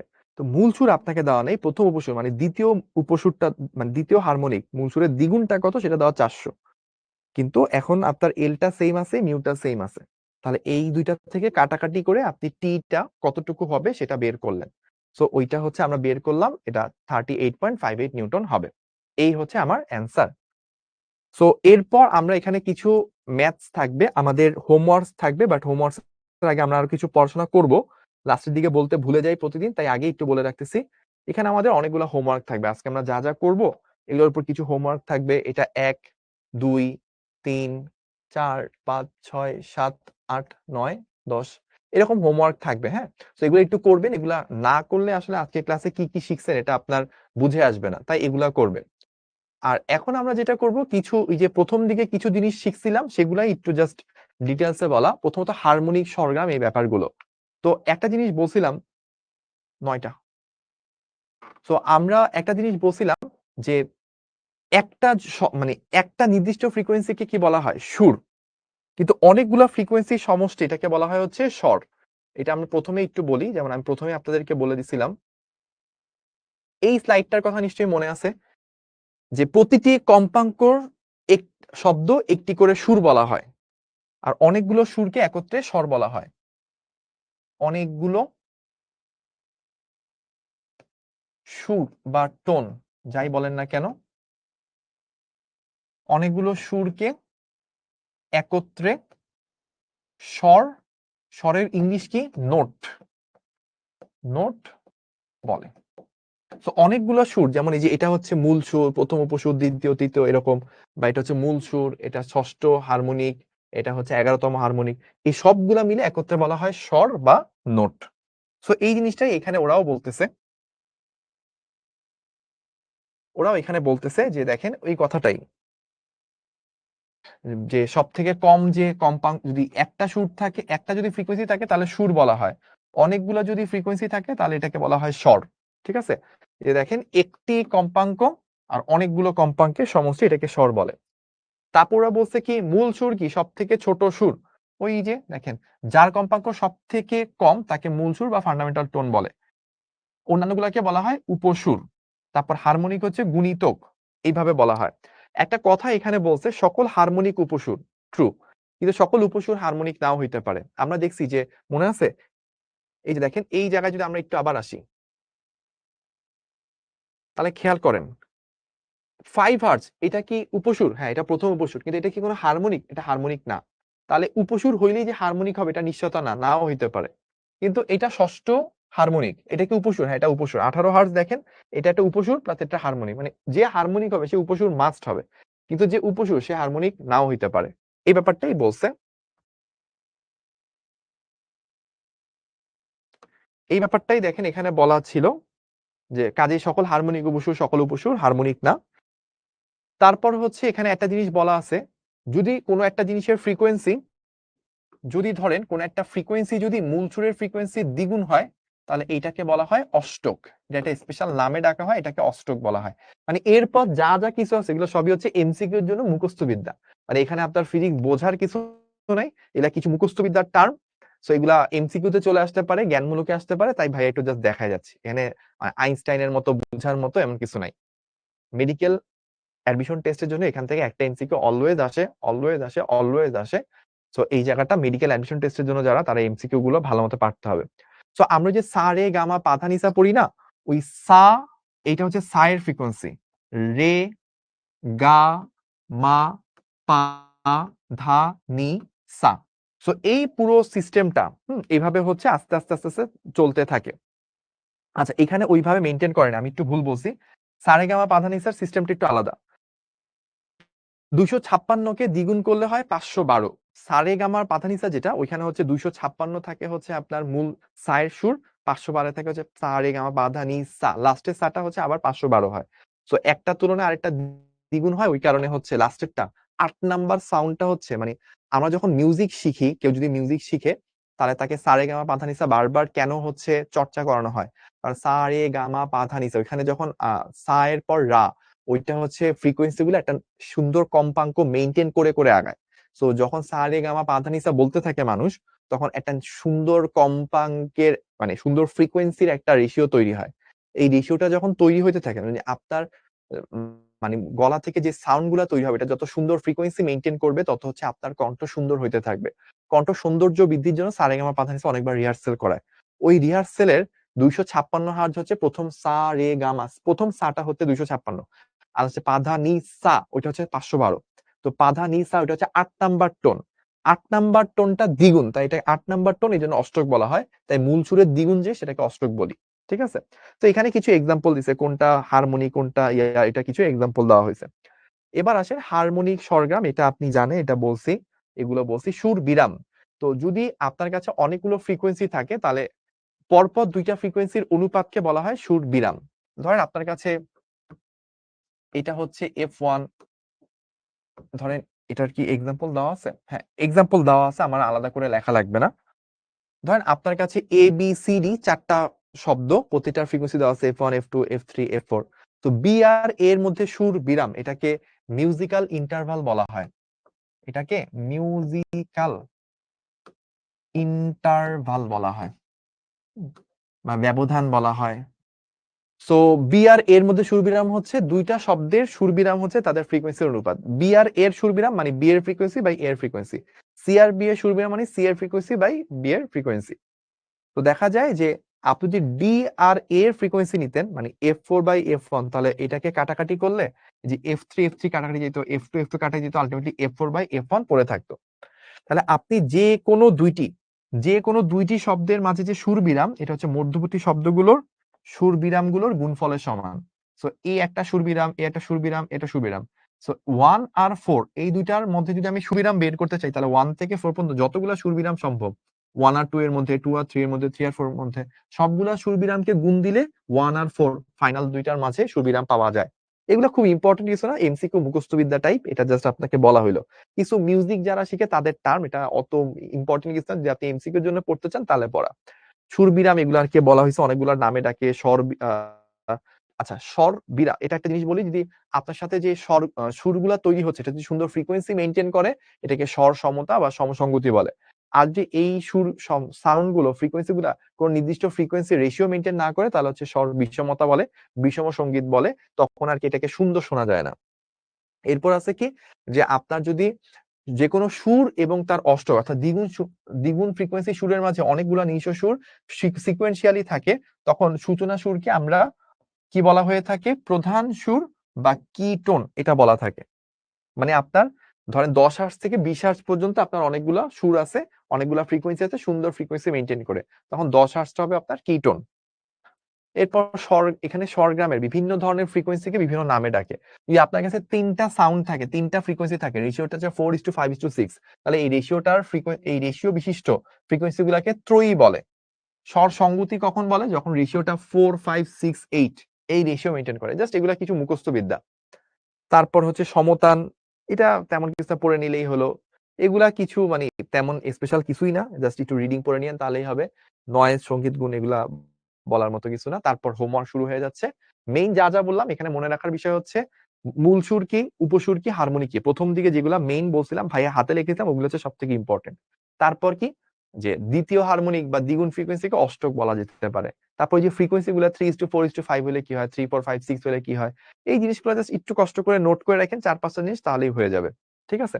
তারপর এই হোমওয়ার্ক গুলা থাকবে, হোমওয়ার্ক গুলো করার পর তারপর হচ্ছে আমাদের আজকের চ্যাপ্টার শেষ, থ্যাংক ইউ হয়ে যাবে। এবার একটা ছোট্ট গল্প বলবো, গল্প বলে আমি শেষ করে দেব। এবং গল্পের শুরুতে আমি যেটা করব, আপনাদের জন্য এই টান বলে স্লাইডটা খুলে রাখবো। কেন খুলে রাখবো? কারণ যারা এই জিনিসটা বুঝতে পারছেন তারা যেন আমাকে স্ক্রিনশট নিয়ে জানাইতে পারেন যে হ্যাঁ ভাইয়া এই জিনিসটা ধরতে পারছি। তো আমি যে গল্পটা বলবো এটা কোনো স্পেসিফিক মানুষের লাইফে হওয়া ঘটনা না। এটা বলতে পারেন আমি আমার লাস্ট 10 বছর পড়ানোর বা 10 বছরের পড়ানো জার্নিতে আমি হাজার লক্ষ স্টুডেন্ট দেখছি। তাদের থেকে প্রাপ্ত বা তাদের থেকে দেখা ঘটনাগুলোর একটা সামারি যদি বলি বা ওয়ান কাইন্ড অফ ইভেন্ট যদি বলি, সেই ইভেন্টটারই ধরেন আমি আপনাকে ব্রিফ করতেছি। ম্যাক্সিমাম ক্ষেত্রে যেটা হয়, ইন্টার লাইফে প্রথমে ইন্টার যাত্রা শুরু হয়। ইন্টার যাত্রা শুরুতে কি হয়, সবার মধ্যে অনেক এনার্জি, ভাই ম্যাট্রিক পরীক্ষা দিছি 2-3 মাস, তেমন কিছু পড়ি নাই, শরীরে এনার্জি জমে আছে, নতুন বই অনেক কিছু পড়বো, ফিজিক্সের 2টা বই, ম্যাথের 2টা, অনেক কিছু সুন্দর সুন্দর মোটা মোটা বই, দেখতে অনেক ভাল লাগতেছে। বা অনেকে হচ্ছে ম্যাট্রিকের শুরুতে 1 মাস ধরে ভেক্টর পড়াচ্ছে, 1 মাস ধরে সরলরেখা পড়াচ্ছে, আরে সেই অনেক কিছু শিখতেছি, দেখতেছি, ভাল লাগতেছে, অনেক ভাল লাগে। আপনাদের এরকম হইতো না যে কোয়ার্টার 1-এ সবাই শিখবে দিতে ধুমায় পোস্ট করতেছেন, ভাই অনেক ভালো লাগছে, অনেক কিছু বুঝছি, এই সেই। কিন্তু এখন কি, এখন আপনাদের এনার্জি নাই। কেন নাই? কারণ যেটা হচ্ছে, আপনি যত দিন যাচ্ছে আপনি সে রিয়েলাইজ করতেছেন যে আপনার পক্ষে হয়তো সময় দিলে অনেক কিছু বোঝা সম্ভব, কিন্তু সেই সময়টা আসলে আপনার কাছে নাই। আপনি ফিল করে ফেলছেন অলরেডি যে ভাই আমি একটা চ্যাপ্টার যদি ৩ মাস ধরে পড়ি আমি এটার মাস্টার হইতে পারবো। বাট যেইভাবে আমাকে পুরো ইন্টার লাইফটা সাজায় দিছে, সেইভাবে আমাকে আসলে একটা চ্যাপ্টার আমি ১ মাসও আসলে ওইভাবে পড়ার টাইম নাই। আমাকে অন অ্যান এভারেজ ২০ থেকে ২৫ দিনের মধ্যেই ফিজিক্সে একটা চ্যাপ্টার ভালো করে শেষ করতে হবে। কিন্তু আমার এত subject physics, chemistry, math, biology, English, Bangla, ICT এগুলা করে মানে একটা ২৫ দিনের মধ্যে বা ২০ দিনের মধ্যে একটা চ্যাপ্টার সর্বোচ্চ আমি ১০ ঘন্টাও বসার টাইম পাওয়া এটাও টাফ। ওর মধ্যে আমি শেষ করা, ক্লাস করা, এই করা সে করা ডিফিকাল্ট। তখন আপনি যত দিন যায় পোলাপান হইতে থাকে কি, ভাই আমি তো ৩ মাস চলে গেছে চ্যাপ্টার শেষ হওয়ার কথা ৩ টা শেষ হইছে আমার ১ টা। ভাই ৬ মাস চলে গেছে আমার চ্যাপ্টার শেষ হওয়ার কথা ৬ টা আমার ২ টাও শেষ হয় নাই। বা ভাইয়া আমি এখন কোয়ার্টার 4 এ ক্লাস করতেছি কিন্তু কোয়ার্টার 1 এর ২ টা চ্যাপ্টার বাকি, কোয়ার্টার 3 এর এটা বাকি, ওইটা বাকি। শুধু ফিজিক্স এ না, ম্যাথে এটা, বায়োলজি এটা বাকি, ইংলিশে এটা বাকি। কিছুই তো হয় নাই। তো এই জিনিসটা হইতে কি যখন ফার্স্ট ইয়ার ফাইনালের কাছাকাছি চলে আসে মানে আপনারা যেই টাইমটায় আছেন, তখন যে ঘটনাটা ঘটে ফ্রাস্ট্রেশন এ পড়ে যায়। ভাই আমি কোয়ার্টার 1 এ মনে করছিলাম উড়ায় দিব, শেষ করে ফেলবো, অনেক ভালো করব। কিন্তু এখন দেখছি ভাই আমার এত পড়া বাকি, সামনে টাইম নাই। ফার্স্ট ইয়ার ফাইনাল চলে আসছে, হয়তো কোরবানি ঈদের আগে বা পরে। তারপর ৬ মাস পরে হচ্ছে আমার টেস্ট। তারপর আমার বোর্ড পরীক্ষা। টেস্ট পরীক্ষার পর হয়তো ৩ মাস টাইম পাবো। তো আমি তো ফার্স্ট ইয়ারই ঠিকমতো শেষ করি নাই। ধরলাম যে কোরবানি ঈদের পর আমি বুঝে গেছি যে আমার হয়তো এখন সিস্টেমটা কিরকম আমি বুঝে গেছি এখন আমাকে অনেক আগে মানে আমি আস্তে ধীরে সুস্থে পড়বো। আরাম করে একটা চ্যাপ্টার ৩ মাস লাগায় শেষ করব। এইটা আসলে ইন্টারে সম্ভব না। আমাকে ওই ১ মাসের মধ্যে তাড়াহুড়ার মধ্যেই সবকিছু করতে হবে। ওইটার মধ্যে আমাকে যতটুকু পাওয়া যায় অনেক টাইম জেগে অনেক পরিমাণ এফোর্ট দিয়ে যতটুকু পারা যায় বেস্ট জিনিসটা করতে হবে। তো তখন আপনি সেকেন্ড ইয়ার থেকে না হয় বুঝলেন যে ভাই সেকেন্ড ইয়ার একদম কোরবানি ঈদের পর থেকে যখন ভাইয়া শুরু হবে তখন হচ্ছে এখন আসলে এটাও পুরাপুরি ভাবে বলা যায় না। বিকজ আমরা ৫ টা কোয়ার্টারের মধ্যে ৩ টা কোয়ার্টার শেষ, ৪ নাম্বার কোয়ার্টার অর্ধেক শেষ। মানে সেকেন্ড ইয়ারও অনেকখানি শেষ হয়ে গেছে। আচ্ছা ঠিক আছে ভাই আজকে থেকে আমি বুঝলাম। আজকে থেকে হচ্ছে আমি যা পড়বো একদম লাইফটাতে সাথে আগাবো। আপনি এটা চিন্তা করে নিছেন। তখন আবার আরেক ঝামেলা লাগবে যে আচ্ছা শুভ ভাইয়া তো তরঙ্গ পড়াইতে গেছে, তরঙ্গের মধ্যে এটা তো আবার নিউটন মেকানিক্স এর সাথে জড়িত। শুভ ভাইয়া এটা পড়াচ্ছে ওইটার সাথে তো আবার ভাই কাজ কমানোর শক্তি রিলেটেড। আমি তো ওইটা পারি না। আমি তো ওইটা মনে নেই। তখন আপনি আরো ফ্রাস্ট্রেটেড হবেন যে ভাই আমি তো চিন্তা করছিলাম আজকে থেকে আমি একদম হচ্ছে যে মানে কোনো মানে পড়া আমি যেইটা ডেইলি শেষ করব। তারপর একটু সুযোগ পাইলে আগের পড়া কভার করব। কিন্তু ডেইলিটা ডেইলি শেষ করতে গেলে এইটা পড়তে গেলে ওইটা পারি না, ওইটা পড়তে গেলে ওইটা পারি না। আরো ফ্রাস্ট্রেটেড হয়ে যায়। এত হতাশার মধ্যে দিয়ে একটা স্টুডেন্টকে যেতে হয়, মানে এইটা না তার আশেপাশের মানুষজন বুঝে না। বাবা-মারা মনে করে, "আরে ভাই তোমাকে সবকিছু দিচ্ছি। অফলাইনে টিচার দিচ্ছি, অনলাইনে টিচার দিচ্ছি, তোমাকে কলেজ দিচ্ছি, তোমাকে সবকিছু দিচ্ছি।" অনেকের পোলাপান তো আছে যে হচ্ছে যে কাজ করে ৭-৮ ঘন্টা বাইরে থাকতে হয়। তারপরেও তারা কষ্ট করে পড়াশোনা করে একটা ছোট্ট মোবাইলের মধ্যে ক্লাস করে তারা দেখা যায় মেডিকেলে চান্স পায়। তোমারে আমি সব দিচ্ছি, তোমারে খাওয়া দিচ্ছি, পড়া দিচ্ছি, তোমারে কলেজ দিচ্ছি, ভালো কলেজ দিচ্ছি, অফলাইন টিচার দিচ্ছি, অনলাইন টিচার সবকিছু দিচ্ছি। তাও তুমি কেন পারো না? সো এই ব্যাপারটা না মানে আশেপাশের মানুষ, আপনার আত্মীয়স্বজন, আপনার বাবা-মা বুঝতে পারে না। তো আপনার কাছে তখন মনে হয় ভাই যতই ভাইয়ারা আমাকে মোটিভেট করুক না কেন, যত যাই করুক না কেন, এই টাইমের মধ্যে আমি কেমনে কি করব? এটা আমার দ্বারা পসিবল না। এটা আপনার মনে হয়। সো এখন এখান থেকে আপনার উতরানোর জন্য ভাইয়া ছোট্ট জিনিস বলব। কারণ এই জিনিসটা আপনি যেমন ফেস করতেছেন এরকম আরো অনেকে ফেস করছিল। আপনার আগে এরকম অনেক মানুষ ফেস করছে। এখন বলেন, "ভাইয়া আপনিও কি ফেস করছেন?" না, আমি ফেস করিনি। সত্য কথা ভাইয়া ফেস করিনি। কারণ ভাইয়া ইন্টারের শুরু হওয়ার ১ম থেকেই আল্ট্রা লেভেলের সেনসিটিভ ছিলাম। Ultra sensitive. বলছিলাম না একবার যে ভাইয়ার বোনের যেদিন বিয়ে ছিল, একমাত্র বোন বিয়ের দিন, ঐদিন আপুর বিয়ের প্রোগ্রাম সকাল থেকে সবাই ইয়া করতেছে, কাজ করছে। আমি ঐদিন ব্যাগ নিয়ে বাসা থেকে বের হয়ে গেছি ক্লাস করার জন্য। আমি কোন লেভেলের পাগল ছিলাম চিন্তা করেন। সো আমার হিসাব আলাদা। কিন্তু আমার অনেক ফ্রেন্ড আমি দেখছি আপনার মতো অবস্থায় ছিল। আপনার মতো অবস্থায় থেকে বুয়েটে ১ম ১০০ র মধ্যে চান্স পাইছে। এই জিনিসটা আমি দেখছি। এটা আমার ফ্রেন্ডকে দেখছি। এটা লাস্ট ১০ বছরের স্টুডেন্টদেরকে পড়াইতে যেয়ে অনেক স্টুডেন্টের লাইফে এই জিনিসটা ঘটতে দেখছি। তো কি এমন জিনিস ওরা করছিল যেটা তাদেরকে আপনার এই সিচুয়েশন থেকে সে বুয়েটের ১০০ র ভিতর ঢুকে গেছে। বা বুয়েটের ১ম সাবজেক্ট সিএসসি, ট্রিপল ই তে চান্স পাইছে। বা সে ঢাকা মেডিকেল সলিমুল্লাহতে গেছে বা সে ঢাকা ভার্সিটির একদম ১ম ২-৩০০ এর মধ্যে চান্স পাইছে। কি এমন জিনিস সে তার লাইফে করছিল যার কারণে সে ওইখানে গেছে? এই কোয়েশ্চেনটার অ্যান্সার আপনার জানা দরকার। দ্যাটস হোয়াই ভাই আজকে প্রতিনিয়ত ওই যে 2.5 ঘন্টা ক্লাস 2.5 ঘন্টা নেই, ওই পড়াইতেই শেষ হয়ে যায়। আজকে যেহেতু পড়া একটু আগে শেষ হয়েছে, আমি ব্যাক এন্ডে চিন্তা করতেছিলাম যে আপনাদের এই প্রবলেমটা অনেকদিন ধরে অ্যাড্রেস করা হয় না। I should say something, that's why আমি আজকে লাস্টে টাইম রেখে দিছি। আর অনেকগুলো অঙ্ক ছিল, আমি হোমওয়ার্ক দিয়ে দিছি ইচ্ছা করে, যেন আপনাকে এই কথাটা বলতে পারি। দেখেন ভাইয়া, প্রথমত আপনাকে প্রবলেম গুলা বুঝতে হবে। আপনি যদি প্রবলেম গুলা মানে সাজাই লিখতে না পারেন, আইডেন্টিফাই করতে না পারেন, আমার এইটা এটা মানে আমার টার্গেট হচ্ছে এইটা, এই টার্গেটে যাইতে হলে আমার এই বাধা আছে, বাধাটা আইডেন্টিফাই না করতে পারলে আপনি যতই এফোর্ট দেন না কেন আপনার লাভ হবে না। আপনাকে বাধা আইডেন্টিফাই করে সেই অনুযায়ী যখন আপনি এফোর্ট দিবেন, তখন বাধাটা একটু একটু করে কাটবে। ওইটা কষ্টকর হবে, মনে হবে যে হবে না, কিন্তু ওই বাধার মানে আপনি ধাক্কাটা যদি বাধার মধ্যে যায় পড়ে, তাহলে আপনি হচ্ছে যে বাধাগুলা সরে যাবে, আপনি লক্ষ্যে পৌঁছতে পারবেন। বাধাটা আছে এইখানে, আপনি ধাক্কা দিলেন এইদিকে, কোনো লাভ হবে না। আপনি ঔষধ খাচ্ছেন, কিন্তু ওই ঔষধটা যেই ব্যাকটেরিয়াকে মারার কথা, সেই ব্যাকটেরিয়া আপনার শরীরে নেই, আপনার শরীরে আছে আরেকটা ব্যাকটেরিয়া। তো আপনি ওষুধ খাইতেই থাকবেন, লাভ হবে না, টাকা যাবে। প্রথমত আপনাকে বুঝতে হবে আপনার লাইফের এখন মেইন চ্যালেঞ্জ হচ্ছে টাইম। টাইম বের করাটা হচ্ছে সব থেকে বড় চ্যালেঞ্জ। কারণ আপনি বুঝে গেছেন যে ভাই আমি পড়লে সময় পেলে আমি করতে পারতাম, কিন্তু আমি সময় পাচ্ছি না। এটা 1 নাম্বার চ্যালেঞ্জ। 2 নাম্বার একটা চ্যালেঞ্জ, যেটা আপনার কাছে হয়তো মনে হয় না, বাট এটা আসলে ট্রু, সেটা হচ্ছে রুটিন করা। এই কথাটা একটু নিজের মাথার মধ্যে নিয়ে নেন যে আপনার লাইফে রুটিন করাটা খুব বড় একটা ইস্যু। তো প্রথম জিনিসটা আপনি চিন্তা করুন, ভাই আমার সামনে কলেজ আছে, কলেজে আমাকে যেতে হবে, অনেক সময় ল্যাব হয়, ল্যাবে আমাকে টাইম দিতে হবে, এরপরে আমাকে অনলাইনে ক্লাস করতে হয়, কারো কারো ক্ষেত্রে অফলাইনে ক্লাস করতে হয়। ওই সবগুলা জিনিস যদি বাদ দিই, তাহলে দিনে হয়তো আমার নিজের পড়ার টেবিলে বসার জন্য 2 থেকে 3 ঘন্টাও থাকে না। শুক্র শনিবারে আমি টাইম পাই, তো শুক্র শনিবারে হয়তো একটু ভালো পরিমাণ টাইম থাকে। এখন ভাইয়া আপনি এর মধ্যে কিভাবে বলবেন? তো আমি এই ক্ষেত্রে প্রথমে আগে রুটিন বানানোরটা বলি, তারপর প্রথমটা টাইম কিভাবে আপনি বের করবেন সেটা বলবো। রুটিন বানানো, আপনার ফার্স্টে বুঝতে হবে যে আপনি তো এখন অনেকগুলো জিনিস পড়তে যাচ্ছেন, তাই না?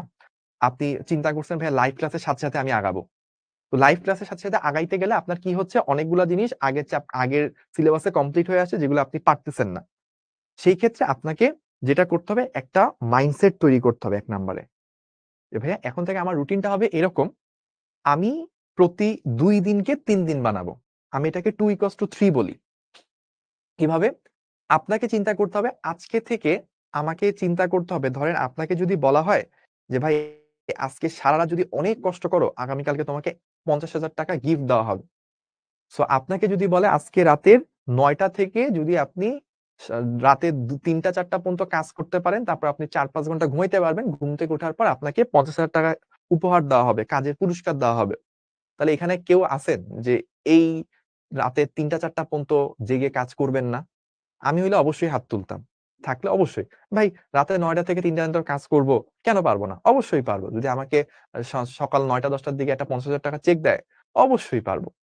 সো আপনাকে চিন্তা করতে হবে প্রতিটা রাতকে আপনাকে এখন ঐরকম বানাইতে হবে। ১ নাম্বার গেল। ২ নাম্বার, আপনাকে কি করতে হবে? আপনাকে চিন্তা করতে হবে যে ভাইয়া আমার এই যে বললাম ৯টা থেকে রাতে ৩টা ৪টা পর্যন্ত অনেকগুলা টাইম আমি বের করলাম। এই টাইমটাকে আমি কাজে লাগাবো। কিভাবে কাজে লাগাবো? আমার আজকের দিনে আমি অফলাইন যেকোনো একটাকে টার্গেট করবেন। কলেজ, অফলাইন, অনলাইন ৩ টাকে একসাথে টার্গেট করেন না। যেকোনো একটা জায়গা অনলাইনের সাথে ফুল সিলেবাস শেষ করা মানে কলেজের এবং অফলাইনের সিলেবাস শেষ হয়ে যাওয়া। সো আপনি যদি অনলাইনকে টার্গেট করে থাকেন, তাহলে অনলাইনে যখন যেটা পড়ানো হচ্ছে, তখন আপনি চিন্তা করলেন এই যে আপনার রাতে ৯টা থেকে ৩টা ৪টা পর্যন্ত টাইমটা, এই টাইমের মধ্যে আপনি হচ্ছে আজকের দিনে অনলাইনে ২টা ৩টা ক্লাস যা হইছে, সেই ক্লাসের করেসপন্ডিং পড়াগুলো আপনি শেষ করবেন। এইটা গেল। সাথে আপনাকে আরেকটা কাজ করতে হবে। সেই কাজটা কি? সেই কাজটা হচ্ছে আগের ১ম কোয়ার্টার 1 থেকে শুরু করবেন। কোয়ার্টার 1 এ আপনার কিছু জিনিস মিস গেছিল। ফিজিক্সের এইটুকু, ম্যাথের এইটুকু, বায়োলজির এইটুকু, এগুলো আপনি নোট করবেন। একটা রুটিন বানাবেন যে আমার কি জিনিস মিস আছে।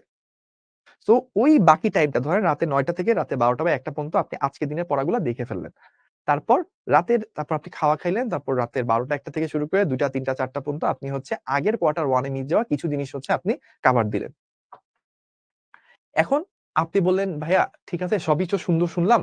তাহলে আপনি যেটা করতে হবে প্রতি ২ দিনে আগের মিস হওয়া ১ দিনের পড়া কাভার দিতে হবে।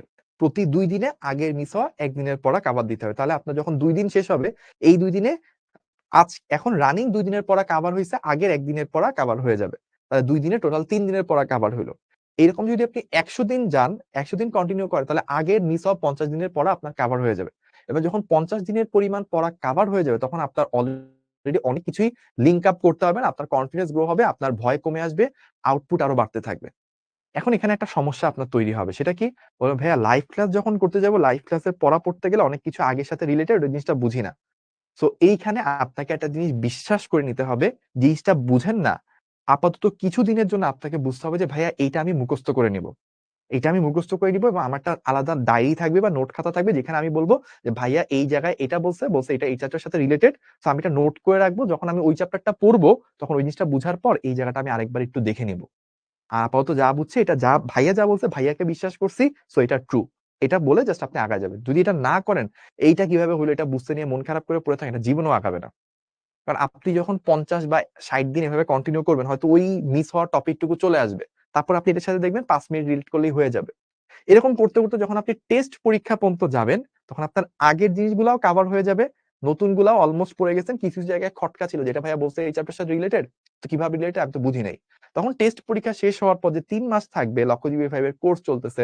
তখন আপনি যেয়ে বা বিভিন্ন সময় যে ছুটিগুলা পাবেন, ওই ছুটিগুলা ঈদের ছুটি, ঈদের দিন মানুষ কোরবানির গোশত খাবে। আপনার গোশত খাওয়ার দরকার নেই। আপনি জাস্ট রেডিমেড রান্না করে দিল, রুটি খাইয়ে আপনি পড়তে বইসেন। ঠিক আছে? যেহেতু আপনার অবস্থা পিছায়, আপনি রুটি খাইয়ে পড়তে বইসেন। আপনি ঐদিন একটু চিন্তা করেন, আচ্ছা আমি তো ওই চ্যাপ্টারটা আগে পড়িনি, এখন তো পড়া হইছে, এখন ভাইয়ার ওইটার সাথে একটু রিলেট করে পারি কিনা। এবার আপনার ১০-১৫ মিনিটে সলভ হয়ে যাবে, কনফিডেন্স আসবে। এই যখন একটা এরকম লিঙ্ক হতে থাকবে, আপনার হতাশাগুলো আস্তে, আস্তে কাটতে থাকবে। যখন আপনার ওই যে বললাম, রাইট ওয়েতে যখন আপনি বাধাগুলোর মধ্যে ধাক্কা দিচ্ছেন, বাধাগুলো এখন আস্তে, আস্তে কাটা শুরু হইছে। ঔষধটা রাইট আপনার ব্যাকটেরিয়ার উপর আঘাত করা শুরু করছে। এখন আপনার অনেক ভাল লাগা কাজ করবে। এখন একটা নরমাল স্টুডেন্ট সে রাতে ৯টা থেকে ৩টা-৪টা পর্যন্ত পইড়ে যা করবে, এখন আপনি তার থেকে বেশি করতে পারেন। কারণ আপনার এখন হরমোন গুলা একদম এক্সাইটেড অবস্থায় আছে। এখন আপনার অল্প সময়ে বেশি পড়া আসবে। ওই বোর্ড পরীক্ষা পর্যন্ত যেতে, যেতে দেখবেন যারা ফুল পরিমাণ স্ট্রংলি ১ম থেকে পড়ে আসছে, অনেক এফোর্ট দিয়ে পড়ে আসছে, তারা যেই জায়গায় গেছে, আপনি অলমোস্ট কাছাকাছি জায়গায় চলে আসছেন। এবং যখন আপনি বোর্ড পরীক্ষার পর অ্যাডমিশন সময় আসবেন, তখন দেখবেন আপনি ফুল কনফিডেন্স নিয়ে, আগে আপনি চিন্তা করতেন সবাই আমার থেকে অনেক আগায় গেছে, ওদের সাথে ধরতে হবে, তারপর ভালো করতে হবে, কত জিনিস রিয়েল টাইমের পড়া পড়তে হবে, আগের মিস হওয়া জিনিসগুলো পড়তে হবে। যখন আপনি অ্যাডমিশনে যাবেন, তখন আপনি বলবেন এখন আর কিসের কি, আগে আমি সবার থেকে পিছিয়ে ছিলাম, ওই আগের পড়া কাভার করে সবার সাথে আগাইতে হইছে। আর এখন তো সবাই আর আমি সেম অবস্থায়, এখন আমার জন্য আর নতুন কি, এখন আমি আগে দুইটা লোড একসাথে নিছি, আর এখন একটা মাত্র লোড। তখন আপনার কাছে অ্যাডমিশন মনে হবে পানি ভাত। তখন দেখবেন আপনি অ্যাডমিশনে কোপ রেজাল্ট করা যেটা বলে, এটা আপনার কাছে ইজি হয়ে যাবে। সো এই ঘটনাটা সবাই ঘটাইতে পারে না। ওই রাতে ৯টা থেকে ৩টা-৪টা পর্যন্ত পড়া, এটা সবার দ্বারা সম্ভব না। দিনে ৩-৪ ঘন্টা ঘুমায় থাকা, কলেজ যাওয়া। সেক্ষেত্রে ছোট ২-১ টা টিপস দিব, মাঝে, মাঝে ২-৩ দিন ভাইয়া হয়তো এটা সঠিক বলতেছি না, তাও বলব। মাঝে, মাঝে চেষ্টা করবে একটু ধরেন কলেজে না যেয়ে বলবেন অসুস্থ ছিলাম স্যার, দরকার হলে একটু জরিমানা দিলেন। তাও কিছুক্ষণ বাসায় যেয়ে পইড়েন। ভালো কাজের জন্য কিছু মিথ্যা কথা বলাও অনেক সময় আল্লাহ পাক মাফ করে দেয়। আপনি পড়ার জন্য কলেজে যে আপনি পড়তে পারতেছেন না, আপনার রেজাল্ট খারাপ হচ্ছে, তাহলে কলেজের অ্যাটেন্ডেন্স আপনার কি লাভ হবে? আপনি যখন কোন একটা জায়গায় চান্স পাবেন না, তখন কাউকে বললে হবে যে, "ভাই আমার কলেজে 100% অ্যাটেন্ডেন্স ছিল।" এটার কোন দাম আছে? কোন দাম নাই। তার থেকে আপনি যদি বাসায় থেকে একদিন একটু পড়তে পারেন, সপ্তাহে ৩ দিন কলেজ গেলেন, ২ দিন বললেন যে, "স্যার আমি অসুস্থ ছিলাম।" বুঝলাম এটা সমস্যা হবে। বাট তাও আপনার পড়াগুলো আগাবে। সো চেষ্টা করেন যেকোনোভাবে আপনার গোলে আগাতে। কারো হয়তো ভাই রাতে ৯টা থেকে ৩-৪টা পড়তে পারবো না। রাতে ৯টা থেকে ১২টা পর্যন্ত পড়েন। ফজরের পর আবার ২-৩ ঘন্টা পড়েন।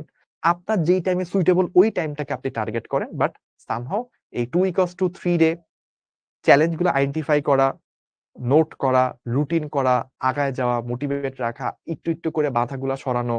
একটা জিনিস এই চ্যাপ্টারের সাথে রিলেটেড বুঝি নাই, মনে কষ্ট পাওয়া, চিন্তা করার থেকে দূর হওয়া, একটা ডায়েরিতে লিখে নেওয়া, আচ্ছা এটা ভাইয়া বলছে, এটা ট্রু, এটা আমি পরে বুঝে নিব। এভাবে আগান, দেখবেন টেস্ট পরীক্ষা পর্যন্ত যেতে, যেতে আপনি অনেক কনফিডেন্স পেয়ে যাবেন ইনশাআল্লাহ। ঠিক আছে? তো অনেক কথা বললাম ভাইয়া, আর কথা বলব না। আজকে এইটুকুই। সবাই ভালো থাকবেন, সুস্থ থাকবেন এবং এই জিনিসপাতিগুলো যদি বুঝে থাকেন, তরঙ্গর একেবারে শেষ দিকে চলে আসছি। যদি তরঙ্গটাকে আপনাদের কাছে একটু হলেও বোধগম্য করে থাকতে পারি, তাহলে একটু শিখবুঝিতে কষ্ট করে জানায়েন। কেন জানাতে বলি? কারণ এই যে আপনারা আস্তে, আস্তে দূরে চলে যাচ্ছেন, এই দূরে চলে যাওয়াটা ভাল লাগে না। মনে হয় আপনাদের থেকে অনেক দূরে চলে গেছি। যখন দেখি যে ক্লাস 10 এর বাচ্চারা ধুমায় হচ্ছে শিখবুঝি পোস্ট করে ভরায় ফেলতেছে, 26 এর কোনো পোস্ট নাই। তখন না কেমন খারাপ লাগে। মনে হয় যে 26 ব্যাচকে মনে হয় আমরা কিছু দিতে পারতেছি না। মানে ওদের যে ঝামেলাগুলা যাচ্ছে, ওই জায়গায় মানে আমরা কোনো কন্ট্রিবিউট করতে পারতেছি না। যখন আপনারা ২-৩ জন টুকটাক পোস্ট দেন, তখন মনে হয় যে না, আমরা ওদের জন্য কিছুটা হইলেও করতে পারতেছি।